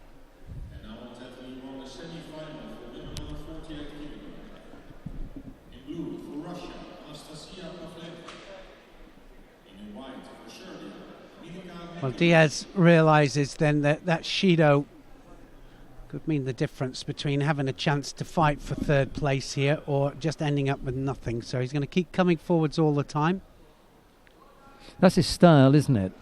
To keep coming forward. The one thing that he doesn't want to do is to be, because of the amount of time that's left on the clock, 3.5 minutes left to go, he doesn't want to be overly aggressive in chasing it. He wants to be positive, coming up with the attacks, looking for good positions, but there's no need for desperation to set in. It's a single Shido, and if he keeps working hard, it's perfectly possible that Turbots might pick up a Shido. Just keep up the rate of attacks, keep the tempo up. Oh yeah, he doesn't need to panic yet. He's got plenty of time on the clock. Easily block that. That little Yoko Sutemiwaza effort from Turbots was verging on the false attack there. But it really was because Adonis felt it quite early and blocked it. Made it look weaker than it really was. Sumigaeshi effort. Just taking him off to the left, over his left shoulder in the corner there, but couldn't quite come up. Nice defence there from Turbots. Managed to get the right hand down, spread the legs, and made it difficult for Adonis Diaz to come up with a score. Single Shido still on the board against Diaz. 240 odd. Kept pushing, didn't he? Yeah, nice Yoko Otoshi, but easily stopped there from Diaz. Diaz needs something, a score, any score on the board. Yeah, to change the shape of the contest.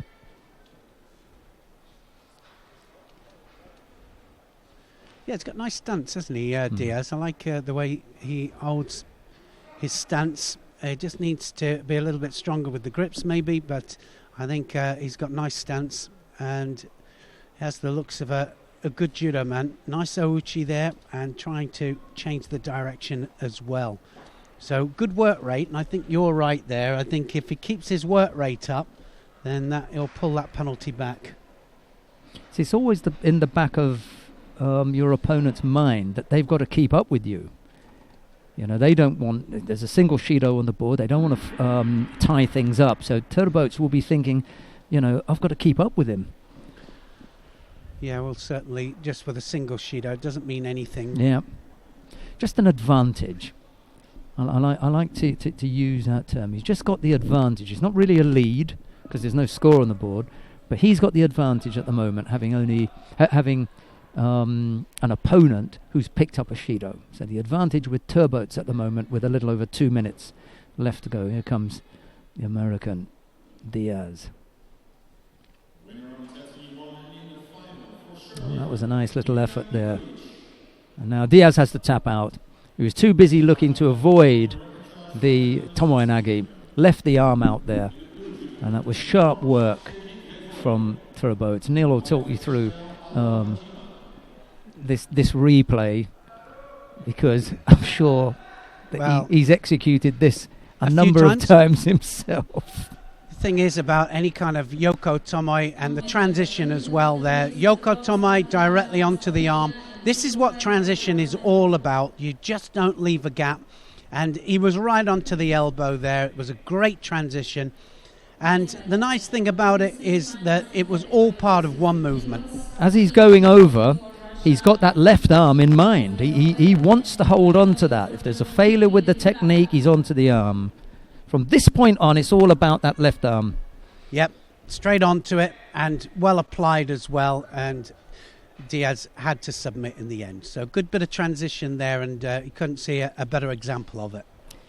Semi-final in the under 60 kilo category. Philipp Graf of Germany faces Robert Shvidabadze of Russia. It's Graf in the white judogi, Shvidabadze in blue. We're just underway with this one. Well, again, we can see dominance in Kumakata and the importance of the grip. Shvidabadze is dominating that big arm over the back there all the time. And Graf, well, we saw him in the previous quarterfinals actually just being dominated, so. And he won't be able to do what he did in that previous contest, which was to coast all the way after his opponent picked up a penalty. Shvidabadze is going to be a different kettle of fish here. He's going to give him a lot of different looks, a lot of different angles to deal with. He's going to have his hands full with the Russian. He's already had a look at the clock. Yeah, well, he did it, didn't he? He ran for a good 2 minutes, and he won't be able to do that here, and it's going to be his undoing for sure. Oh, nice little Koichi there, just pushing him back. You'll score. It's going to be a Wazari.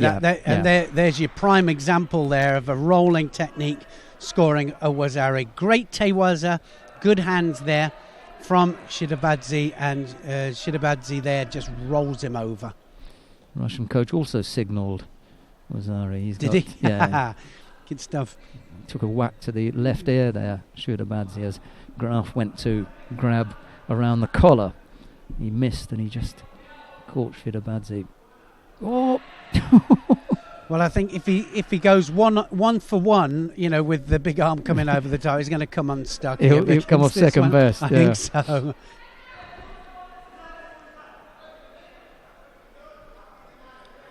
There's the suggestion from the name Shvidabadze that he may hail from Georgia. That's my suspicion. And when you're talking about that kind of style of fighting, you don't want to get involved in that you don't want to mix it too much with them. Dagestan and Ingushetia and Chechnya. I mean that's their style. I talk a lot about different styles and how you can tell, where people are from because of the development of certain Russian wrestling styles within those particular areas or countries, and so you can tell a lot by it. Wazari on the board for Shvidabadze. 2:46 left to go. He just took a step back there and thought, I'm going to have a look at what Graf's got to offer, and he picked up the penalty for avoiding to take a grip. The referee was fairly quick in dishing that one out, and I just got the suspicion that if the situation had been different and we were a lot further in the contest, they wouldn't have given it to him. No, maybe not. No, and I think that now we're definitely going to see Graf fold here because he doesn't want the fight. And we haven't seen him fight from behind, that's for sure. So I think that Shvidabadze will just dominate right the way through. One look up at the clock there from Graf, and he's still got 2 minutes of this hell to go. He was looking at 4 minutes. Yeah. Well, he's gone halfway now. Yeah. From that point. Yeah. So just a matter of time of just wearing down Shvidabadze there, just doing everything that he should be doing. He's caught him this time, right in the face. He'd got him around the air before, and this time he's caught him in the face. So if it's not deliberate, then it's certainly untidy. He catches him again. This time it's on the right side, and a nice Makikomi effort from Graf. Tried to ambush him there. Yeah, good attack, and that's what we want to see. We want to see Graf, see what he can do. He's a Wazari down. He needs a big score on that. One Wazari up there will equal it all up. Now he comes forwards. Here we go. So Graf comes forwards. He's got nothing to lose. Take the fight to the Russian. Shvidabadze now on the back foot, just looking at the clock and defending. But he's going to be dangerous all the time. it'd be interesting to see a matchup between Philipp Graf and Tobias Engelmeyer, because Engelmeyer is one of the shortest fighters in the 60 kilo category. Graf must be one of the tallest, and a nice counter there. It was a good effort from Graf initially to hook in, but unfortunately he was turning at that time, and Shvirabadze took advantage of that position and brought him down for a second score. Wasari Awazeti upon. Yeah, beautiful combination, wasn't it? Counter attack. Yeah. Kouchi to Kouchi. Yeah, the arm in the right place as well. Just have a look how he hooks in for the ko, and great change of direction there. Just on the back foot, wasn't it? Drives off the back foot, changes the direction. Beautiful, Wasari, that was. Worked out for him. Everything just worked out for him. No, it was reacted well. Great reaction, and they don't teach that. You can't teach that. That kind of action-reaction is what our sport is all about.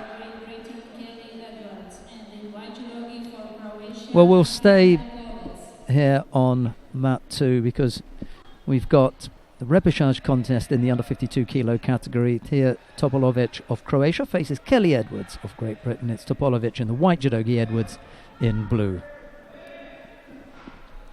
Well, she won't be too pleased with the quarter-final match. Didn't go her way. Didn't lose by much, Edwards, but she's all action, Kelly Edwards, and she's going to be trying to pull this back now. If she wins this match, she will go through to fight for third place.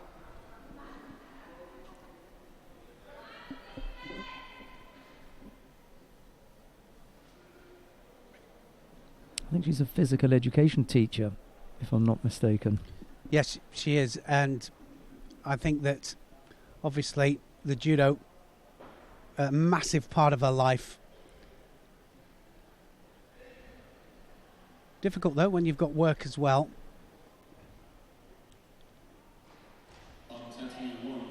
Looking for the left Sianagi. She's going to drop to the other side, trying to set it up with that elbow over the arm. Drops right instead.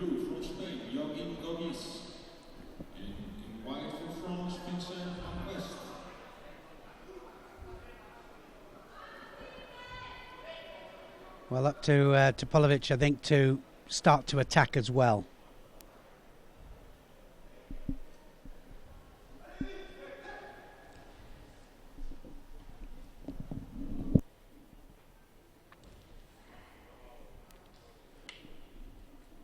Good entry from Edwards there. Managed to get low in between the feet of her opponent and drive off that position, but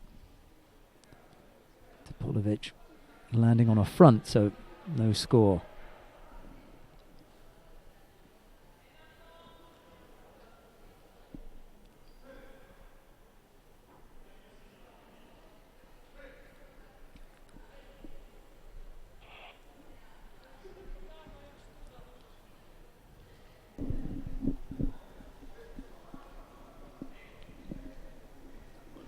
Well, still no score.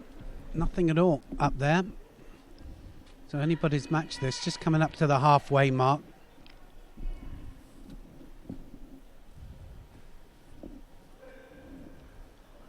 She has to go on that cross grip. We've watched quite a bit, haven't we, cross gripping, and referees just a little bit not as onto it as they should be, because it has to be an immediate grip. Yeah, you're not there to set it up.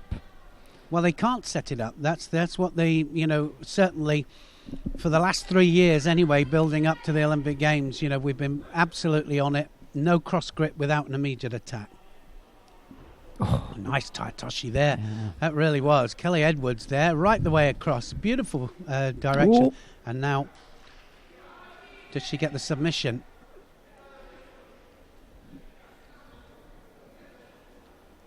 Well, I thought that transition into Newaza there was good for Kelly Edwards. So did I. I'd have left that.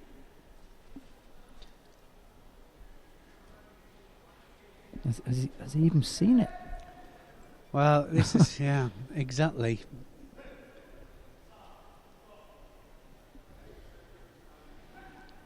It was all part of one movement.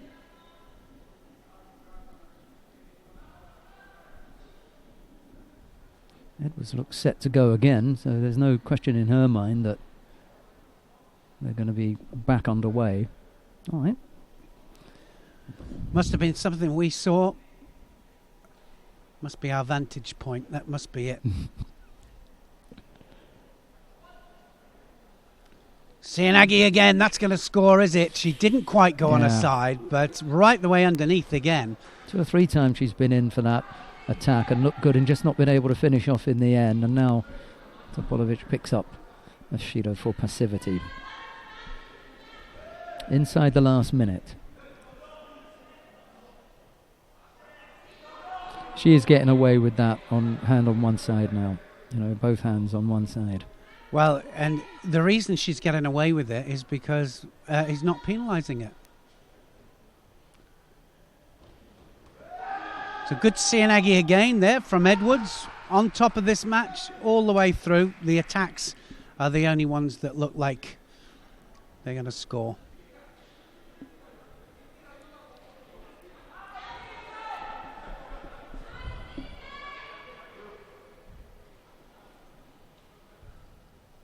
"18 years old, Topolovic." I'm not going to say how old Kelly Edwards is, but she's a little bit older. It's never a nice thing, is it? You have to be very careful. Yeah. Delicate deal with that one. Topolovic comes forwards now. Edwards has dominated from certainly a gripping point of view and an attacking point of view all the way through. 7 seconds left.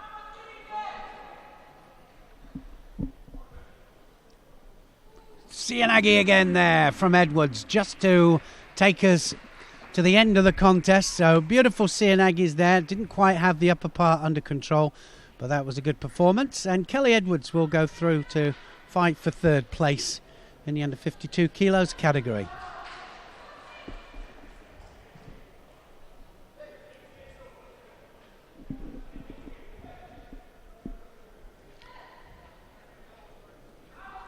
We're going to stay on the under 52 kilo category, and we're going to have Angelika Delgado, who's going to be fighting Pinkowska of Poland in the semi-final of the under 52 kilos. That's a good one.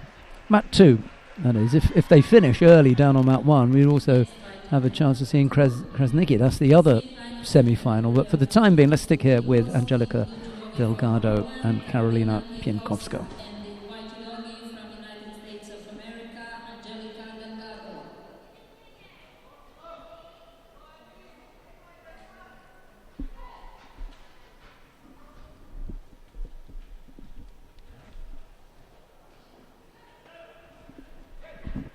First attack straight away. Pinkowska tries to tomoe. Any kind of side sacrifice or any kind of sacrifice where they're dropping on their back has to be able to break balance or at least move the opponent. Otherwise, a couple of attacks you'll get away with, but then they'll start penalising.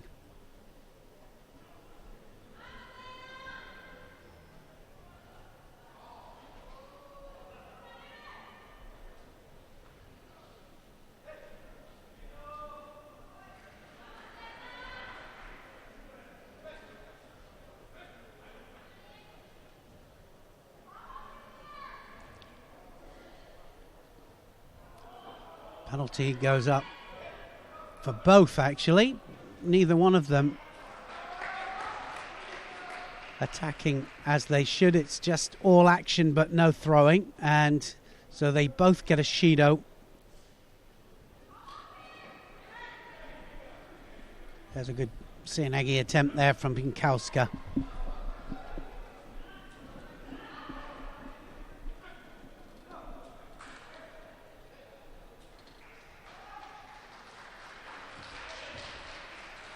Well, almost at the same time there. They both attacked at the same time. Delgado looked as if she was going in, and Pinkowska was just first. So second penalty goes up to Delgado.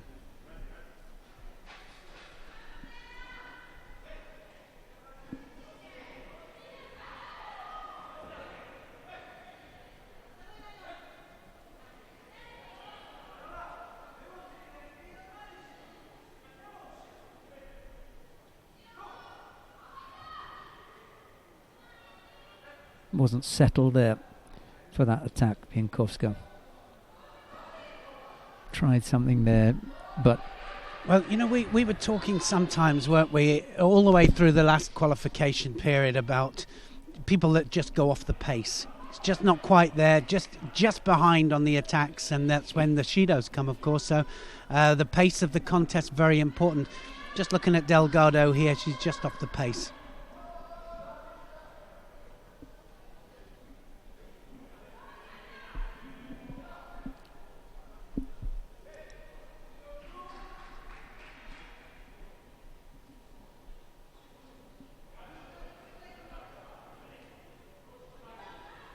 Good change of direction in Newaza there from Delgado, didn't she? She just switched that from one side and to the other.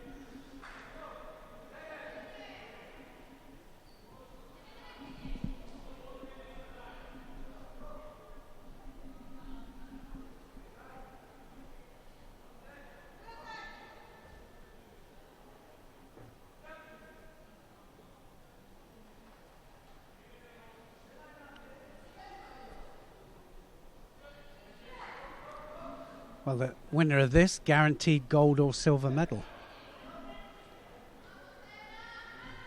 So if you were the coach now on the American side, what would you be shouting to your fighter? Yes, it's a difficult one because I haven't seen that much from Delgado that's been wrong. She, as you say, was a little bit off the pace, and that's why she's picked up that second penalty. But apart from that, you know, she's made reasonable efforts given, you know, her abilities, and she's not out of it. It comes down to one of those things again. A single score will do it. Well, she just got in a bad position. I think that single score just did do it, didn't it? Did do it. Yeah. Yoko Tomai, and good Wazari's score there. There's been changed to Ippon, so it's all over. Nice Tomanagi though from Ginkowska.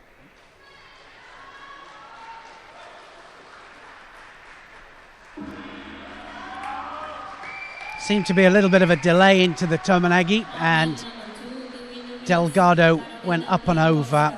Again, it's kind of looking at that dodgy situation with the bridging, you know, as to whether it was a bridge or did she land head and feet. I'll have a little look at it in slow motion. I think there was enough of the back as well, you know, to claim it. She gets the hand down, but you know, that was back, wasn't it? It was all back. It was back. Yeah, it was all back. She manages to get a hand down. What she can't do is to stop the final push with that, with the other leg. Bang. No, quite rightly. I thought that was a good decision. Actually, that changed from the Wazari to the Ippon. We're going to go down to mat number 1 because there's a semi-final on mat number 1 beginning between Distra Krasniki of Kosovo. She faces Larissa Florian of Romania. There's no score yet. Krasniki in the white judogi, Florian in blue. And you've got a little tearaway down there. Yeah, she's had to tap out as well. Hanging about. Good decision from the referee as well. Yeah, let it go on. That was good. A little demon, isn't she? Yeah, through to the final. Like I said in the previous match, she just needs an opportunity. Sometimes that's what happens, isn't it? You get somebody that dominates a weight category. As soon as they're out, everybody goes, right, okay, watch me go. Florian was sporting a nasty little bruise under the left eye. Not sure how she picked that up, but a bit of a shiner going on there. We're going to stay on mat number 1 now because there's a repechage contest coming up between the number 1 seed, if I remember rightly, she was number 1 seed this morning, Manon Durbach of Luxembourg. She faces Safo Choban of Germany. It's Durbach in the white judogi, Choban Just give me a little idea on how the seeding was done for this particular event. Just off the International Judo Federation World Ranking list. So we had plenty of people with points from, you know, the last cycle. Durbach was highest on that list. She's also sporting a bit of a bruise. She picked up a cut in training just above the right eye. It's up on the eyebrow, and that's going to need some stitches. But she's got some tape there at the moment. I told her it didn't affect her attractiveness. She remained attractive. Don't worry about the bruise. Is she happy about that? I don't know. I don't know her well enough to know how much she looks in the mirror, but you're a tough little fighter. So it didn't come into it. She laughed that off. Just get on with it. She had a bigger problem to deal with, and that was Safa Choban, and that's she's trying to work out against now. That's going to be on, is it? Well, that was very, very close, wasn't it? Just managed to slip the head out, didn't she? I thought for a moment that Choban was gonna catch her here. This has been a good period for Manon Durbach. There was a big question mark as to whether or not she was, a genuine contender. She was, in one of the smallest of the countries, Luxembourg. So not a big judo nation, and they just had the one other fighter there at 52 kilos. But Durbach has, come into her own here.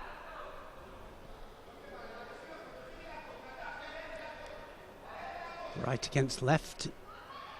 Goban left-handed predominantly, and Durbach right.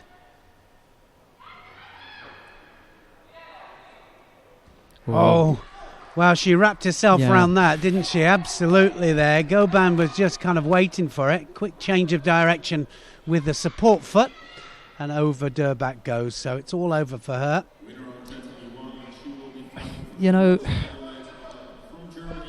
I don't blame Manon Durbach for what happened there. She's out of position, but she's got an exceptionally strong fighter on her hands. You don't want to give Choban any opportunity to come up with those big throwing techniques, so she's going to bury you. It's one of the problems of latching on to the front leg, and the leg that's forward is forward for a reason. It's going to be strong. You don't put a leg forward unless you're strong off it. Couldn't get off that one. Right, the semi-final in the under 57 kilo category. Becky Livesey of Great Britain just about to come to grips with Lola Benaroche of France. It's Livesey in the white judogi, Benaroche in blue, and Livesey just momentarily forgetting which side of the mat she needs to line up on. I don't think the referee helped out by indicating the wrong place in the beginning, but hey, we can move on. I thought Livesey got it right. Yeah, and he was giving her the wrong spot. Benaroche got it wrong. Yeah. But anyway. 2 attacks there from Benaroche. Now, Livesey's got to get on the pace, and she's got to attack. Make sure she does. Otherwise, she'll be close to getting a Shido up on the board. She can't afford that. This is the semi-final, so the winner will go through to the final. First attack there from Livesey. Benaroche again, drops Cianegi.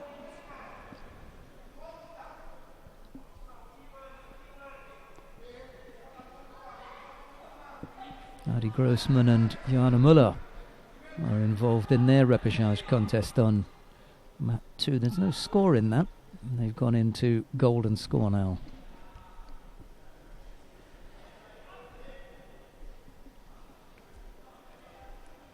Well, again, Benaroche is the one that's initiating all of the techniques here, and Livesey has to get her pace sorted out. She's got to initiate the techniques. There, she just squared off there with the triangle with the legs.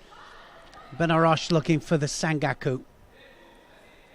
Can she get the power? Trying to take her the other way this time, and Livesey did well, didn't she? She made it difficult by holding on to that right leg, and which is odd because the triangle was in. She had the leg fixed, but she got her arms inside, and that made it difficult for Benaroche. There's another one who fancies her arm over on the other side and sets something up. Yeah, I guess at least she's attacking straight away, and that's the good thing about it.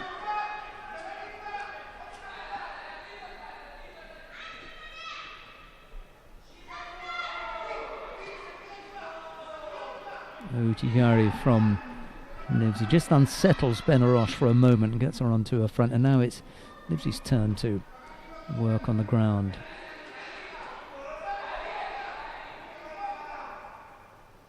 No, blocked there by Benaroche.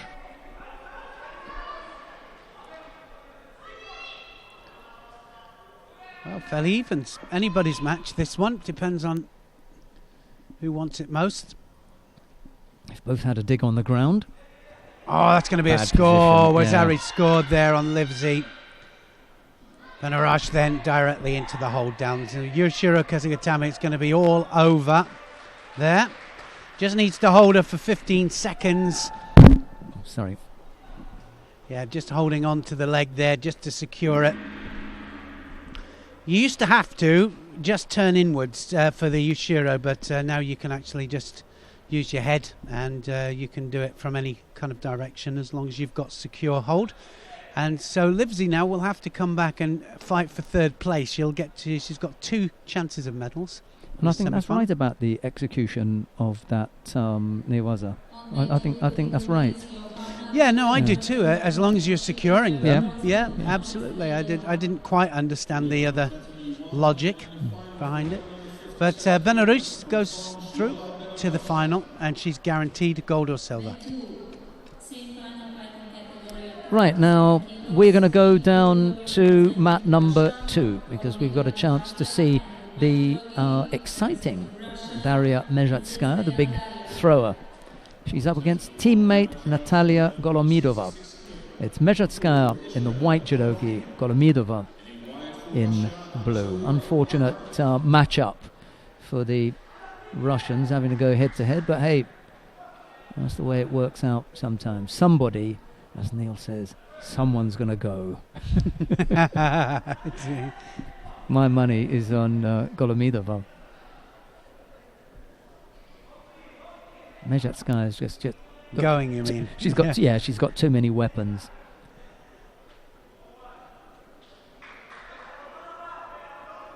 Yeah, certainly from what I saw in the previous rounds, I kind of agree with you. But they know each other quite well, and that's what we see, isn't it, with these domestic matchups. Cagey. I think it will be more cagey from Golomidova because she knows the throwing skills of Mezhatskaya. The difficulty for Golomidova is that Mezhatskaya's counters are incredible. She really, really has got terrific counters. Got an uranagi that is painful to watch. You don't want to be on the end of that. I definitely don't. And she's not 57 kilos. We're not talking about super weight here, are we? But she's just so powerful. Well, she's not going to give up. She's not just coming out here just to give it to her. So, Golomidova, good attack there. And I think that Mezhatskaya of Russia in white, so both of them from Russia, and both, remember, know each other quite well. Shido going to happen. Which way is he going to give it?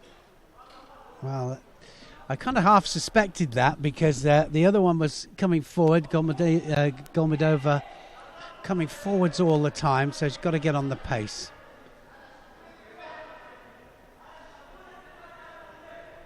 She's not troubled by that Shido, I don't think.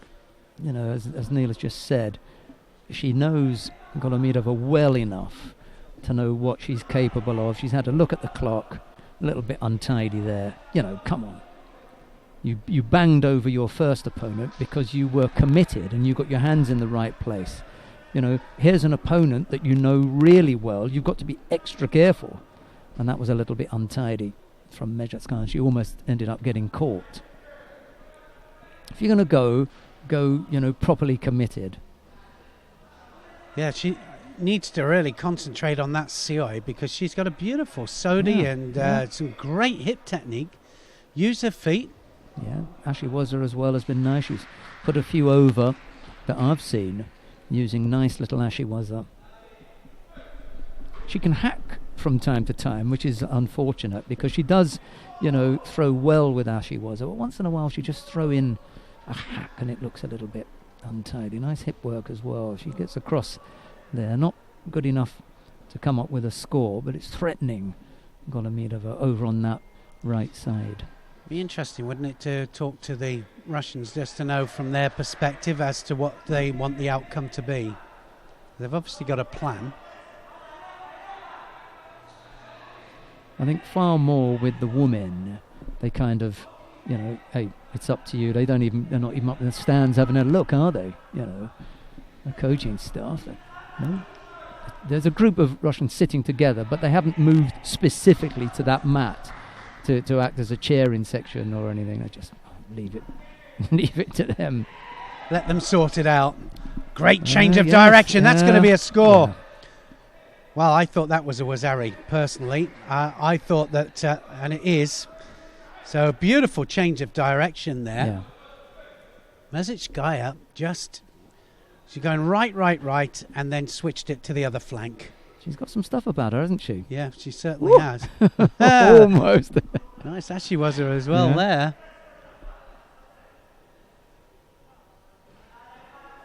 Wants to go again.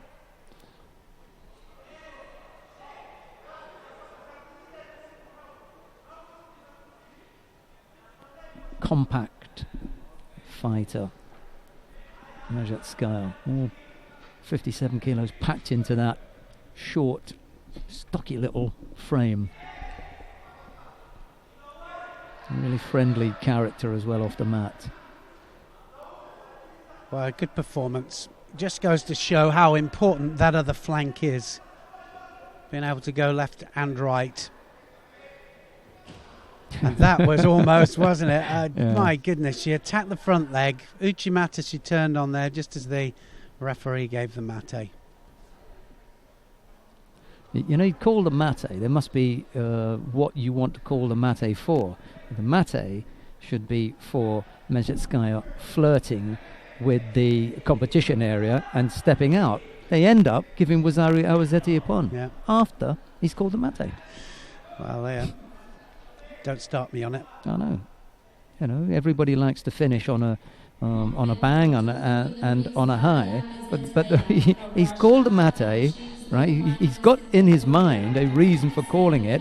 At that point, she throws with Wazari. So what they must be saying is, you've called mate incorrectly here. Yeah. Oh well.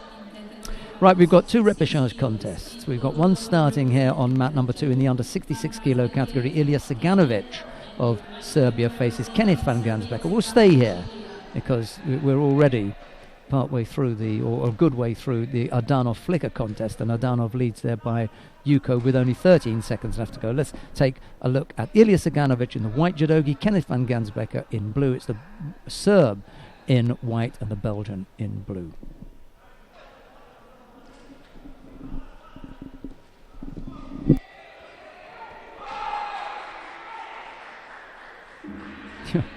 And just as I say that, Ardanov, who was leading by Yuko with 4 or 5 seconds left to go, gets thrown by Tal Flicker of Israel for Wazari in the last 5 seconds. Just goes to show, though, doesn't it? Anything can happen. It's just not over till that last second. In the Olympics and the Paralympics, we saw that matches were won in the dying seconds.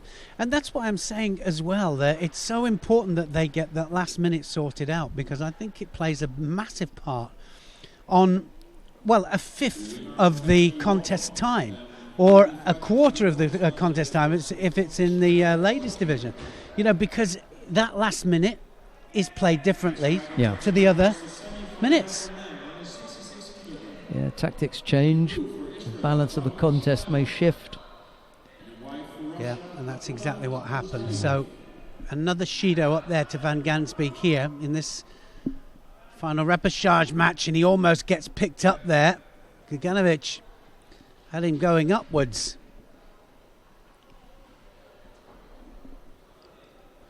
Suffers terribly with nerves, Kenneth Van Gansbeek, and he does he looks like he's tired and breathing heavy, but it's not his condition. He has great condition. Well, that Just gets very nervous. That is something that I can tell you about, because irrespective of the level of competition, and I know that there's been some discussion about this, the level of competition, you can be fighting at a local competition and have exactly the same nerves as someone who's going up to the Olympic final.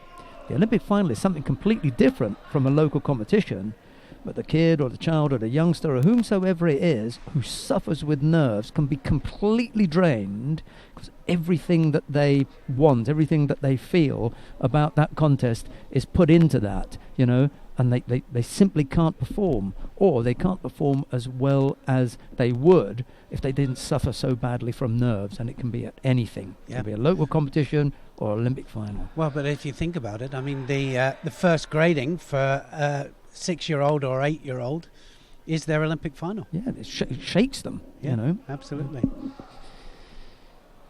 No doubt which one, ranks higher. Absolutely. But the feeling felt by that individual is at exactly that the time. same. Exactly, yeah. Well, that's our psychoanalysis over. Yeah, done, mate, done. Yeah. I was a terrible competitor. A bag of nerves. I'm not talking about the day or a couple of minutes or when you step to the mat. I'm talking about 2 weeks ago. 2 weeks before, 3 weeks before, when you fill out the entry form. Dreadful. Absolutely dreadful. I could feel all the energy just draining. I often get asked about the Olympics, what makes it so different? How do we get people to perform at the Olympic Games or not perform? And as I always say to them, if I had the answer, I'd be a millionaire. And yet there were other activities that I was involved in where I never felt as nervous. I've had to get up at judo events in front of the cream of judo, IJF gala dinners and everything with Hall of Fame, and no nerves. Nerves. No. Well, it is an odd one. People ask me whether I get nervous. I got nervous whether it was Olympic final or whether it was me having to take a bunch of kids through a 2-hour training session. Doesn't matter where it is. Yes, I always get nervous, always. But a very dear friend of mine used to say, it is not the fear, but it is is how you treat the fear, how you handle the fear. Yeah. And if you make it your friend, it works to your advantage. If you make it your enemy, then it works against you. And everything else, I was able to make it my friend, enjoy it, look forward to it. Yeah. Not judo. It is. It's a massive thing, and like you said, it doesn't matter whether it's a 6-year-old going for their first grading or whether it is the Olympic final. Yeah, Could be shaking. same feeling. Van Gansbecker picks up a second penalty. Got a minute or so to go. No score yet, and it's another one of those contests where you just feel that the single score would be enough to take it. Oh, he gives him a little bit of a helping hand there from Van Gansbeek, for sure. And now he's starting to go to work. Now he's got a better chance of scoring because he's been very positive. And we can see who's being negative here. Sumugay Aishi, is that a score? Not quite. Let him get up. just rolled him over his it was on his backside, backside. didn't it? It was. It wasn't quite there. Didn't get enough of the back on the mat. Ziganovic remains penalty free. Van Gansbecker, the 2 yellow cards up there against him. Almost turned him. Well, again, not a penalty up there to Giganovic, and I think there should, because he's just gone Coasting in. Yeah, he's just coasting now, just hoping the time goes. Quick look at the clock there from him. Not quite of Philip Graf proportions, but he goes over there. Well, he was going forwards, wasn't he, Van Gansbeek? All the time going forwards. Gets caught with the Harai Makakomi. So a Wazari, and it's all over now, bar the shouting. He walked onto that, and Ziganovic has walked out of the area. He'll pick up a penalty for that.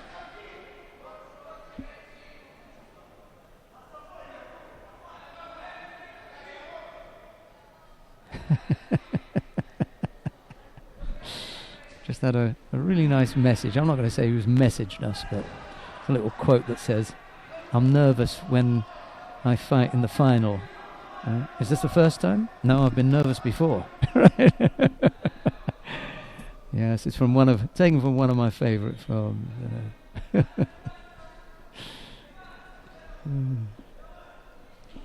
Right, Ciganovic with that Haramaki Komi takes the contest from Kenneth van Gensbeker. No medal contest for the Belgian, I'm afraid.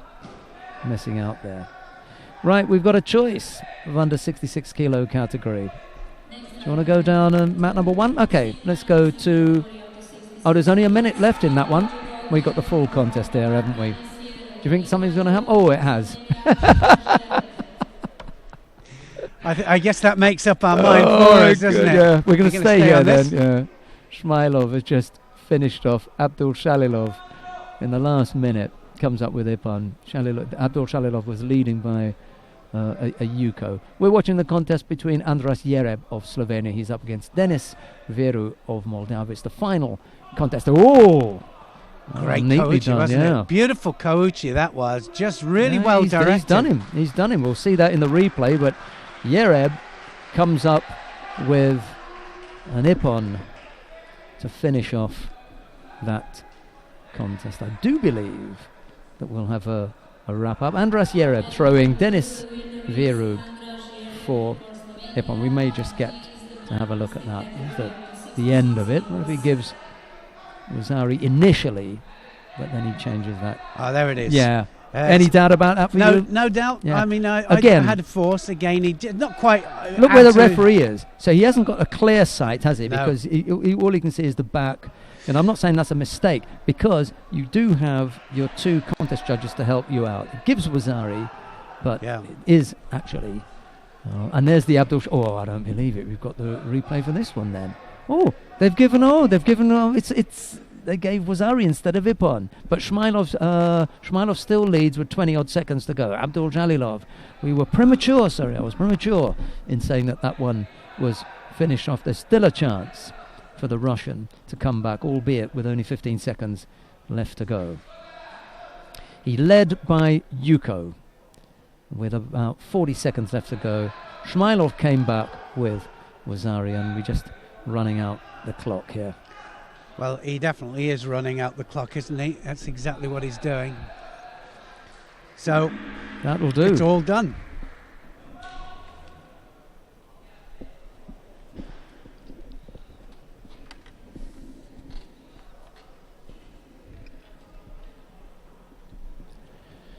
So Shmailov must have thought at some stage that things were done and dusted, but managed to come back with a score in that last 40 seconds. Abdul Jalilov not quite making it. We'll see him in the bronze medal match. It'll be Baruch Shmailov. Well, yet again, in the two final, Israelis in the final. Excellent result for them. They've done a good job. We can just look quickly at, for me, impressive has been in the under 52 Distra Kresniki, Kosovan. We were talking about in the absence of Kelmendi, she can now grow into that and feel she her way. will. Yeah. She's going to grow into it, and that's exactly what's going to happen. And I think that it's her chance now to shine.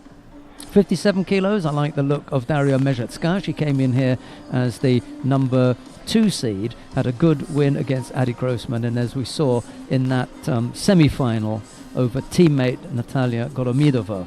That was in the under 57 kilo category. Yes, absolutely impressed with her, and I like the change of direction, not just one way, but the other way as well. The other direction. Great prospect. We'll see how she gets on against Lola Benaroche of France, and then in the under 60 kilo category, we saw the number 1 seed go out in the first round. Albert Ogazov, he went out to Alon Rahima of Israel. Turboats looked reasonable. Shvidabadze as well, like the look of him. Yeah, I think. And then in the under 60, and Adonis Diaz, he gave it a nice little run for the time that he was in. And then we've got Tal Flicker and his teammate. We just saw him winning out there in that semi-final. Who's the other Israeli then? He went out in the semis. So Right. it was Israel against Israel. Okay. We look forward to your company in 2 hours' time. We'll be back at 5 o'clock. Join us then for all the medal matches on day one of the Zagreb Grand Prix. But for Neil and myself, it's bye-bye for now. Bye for now.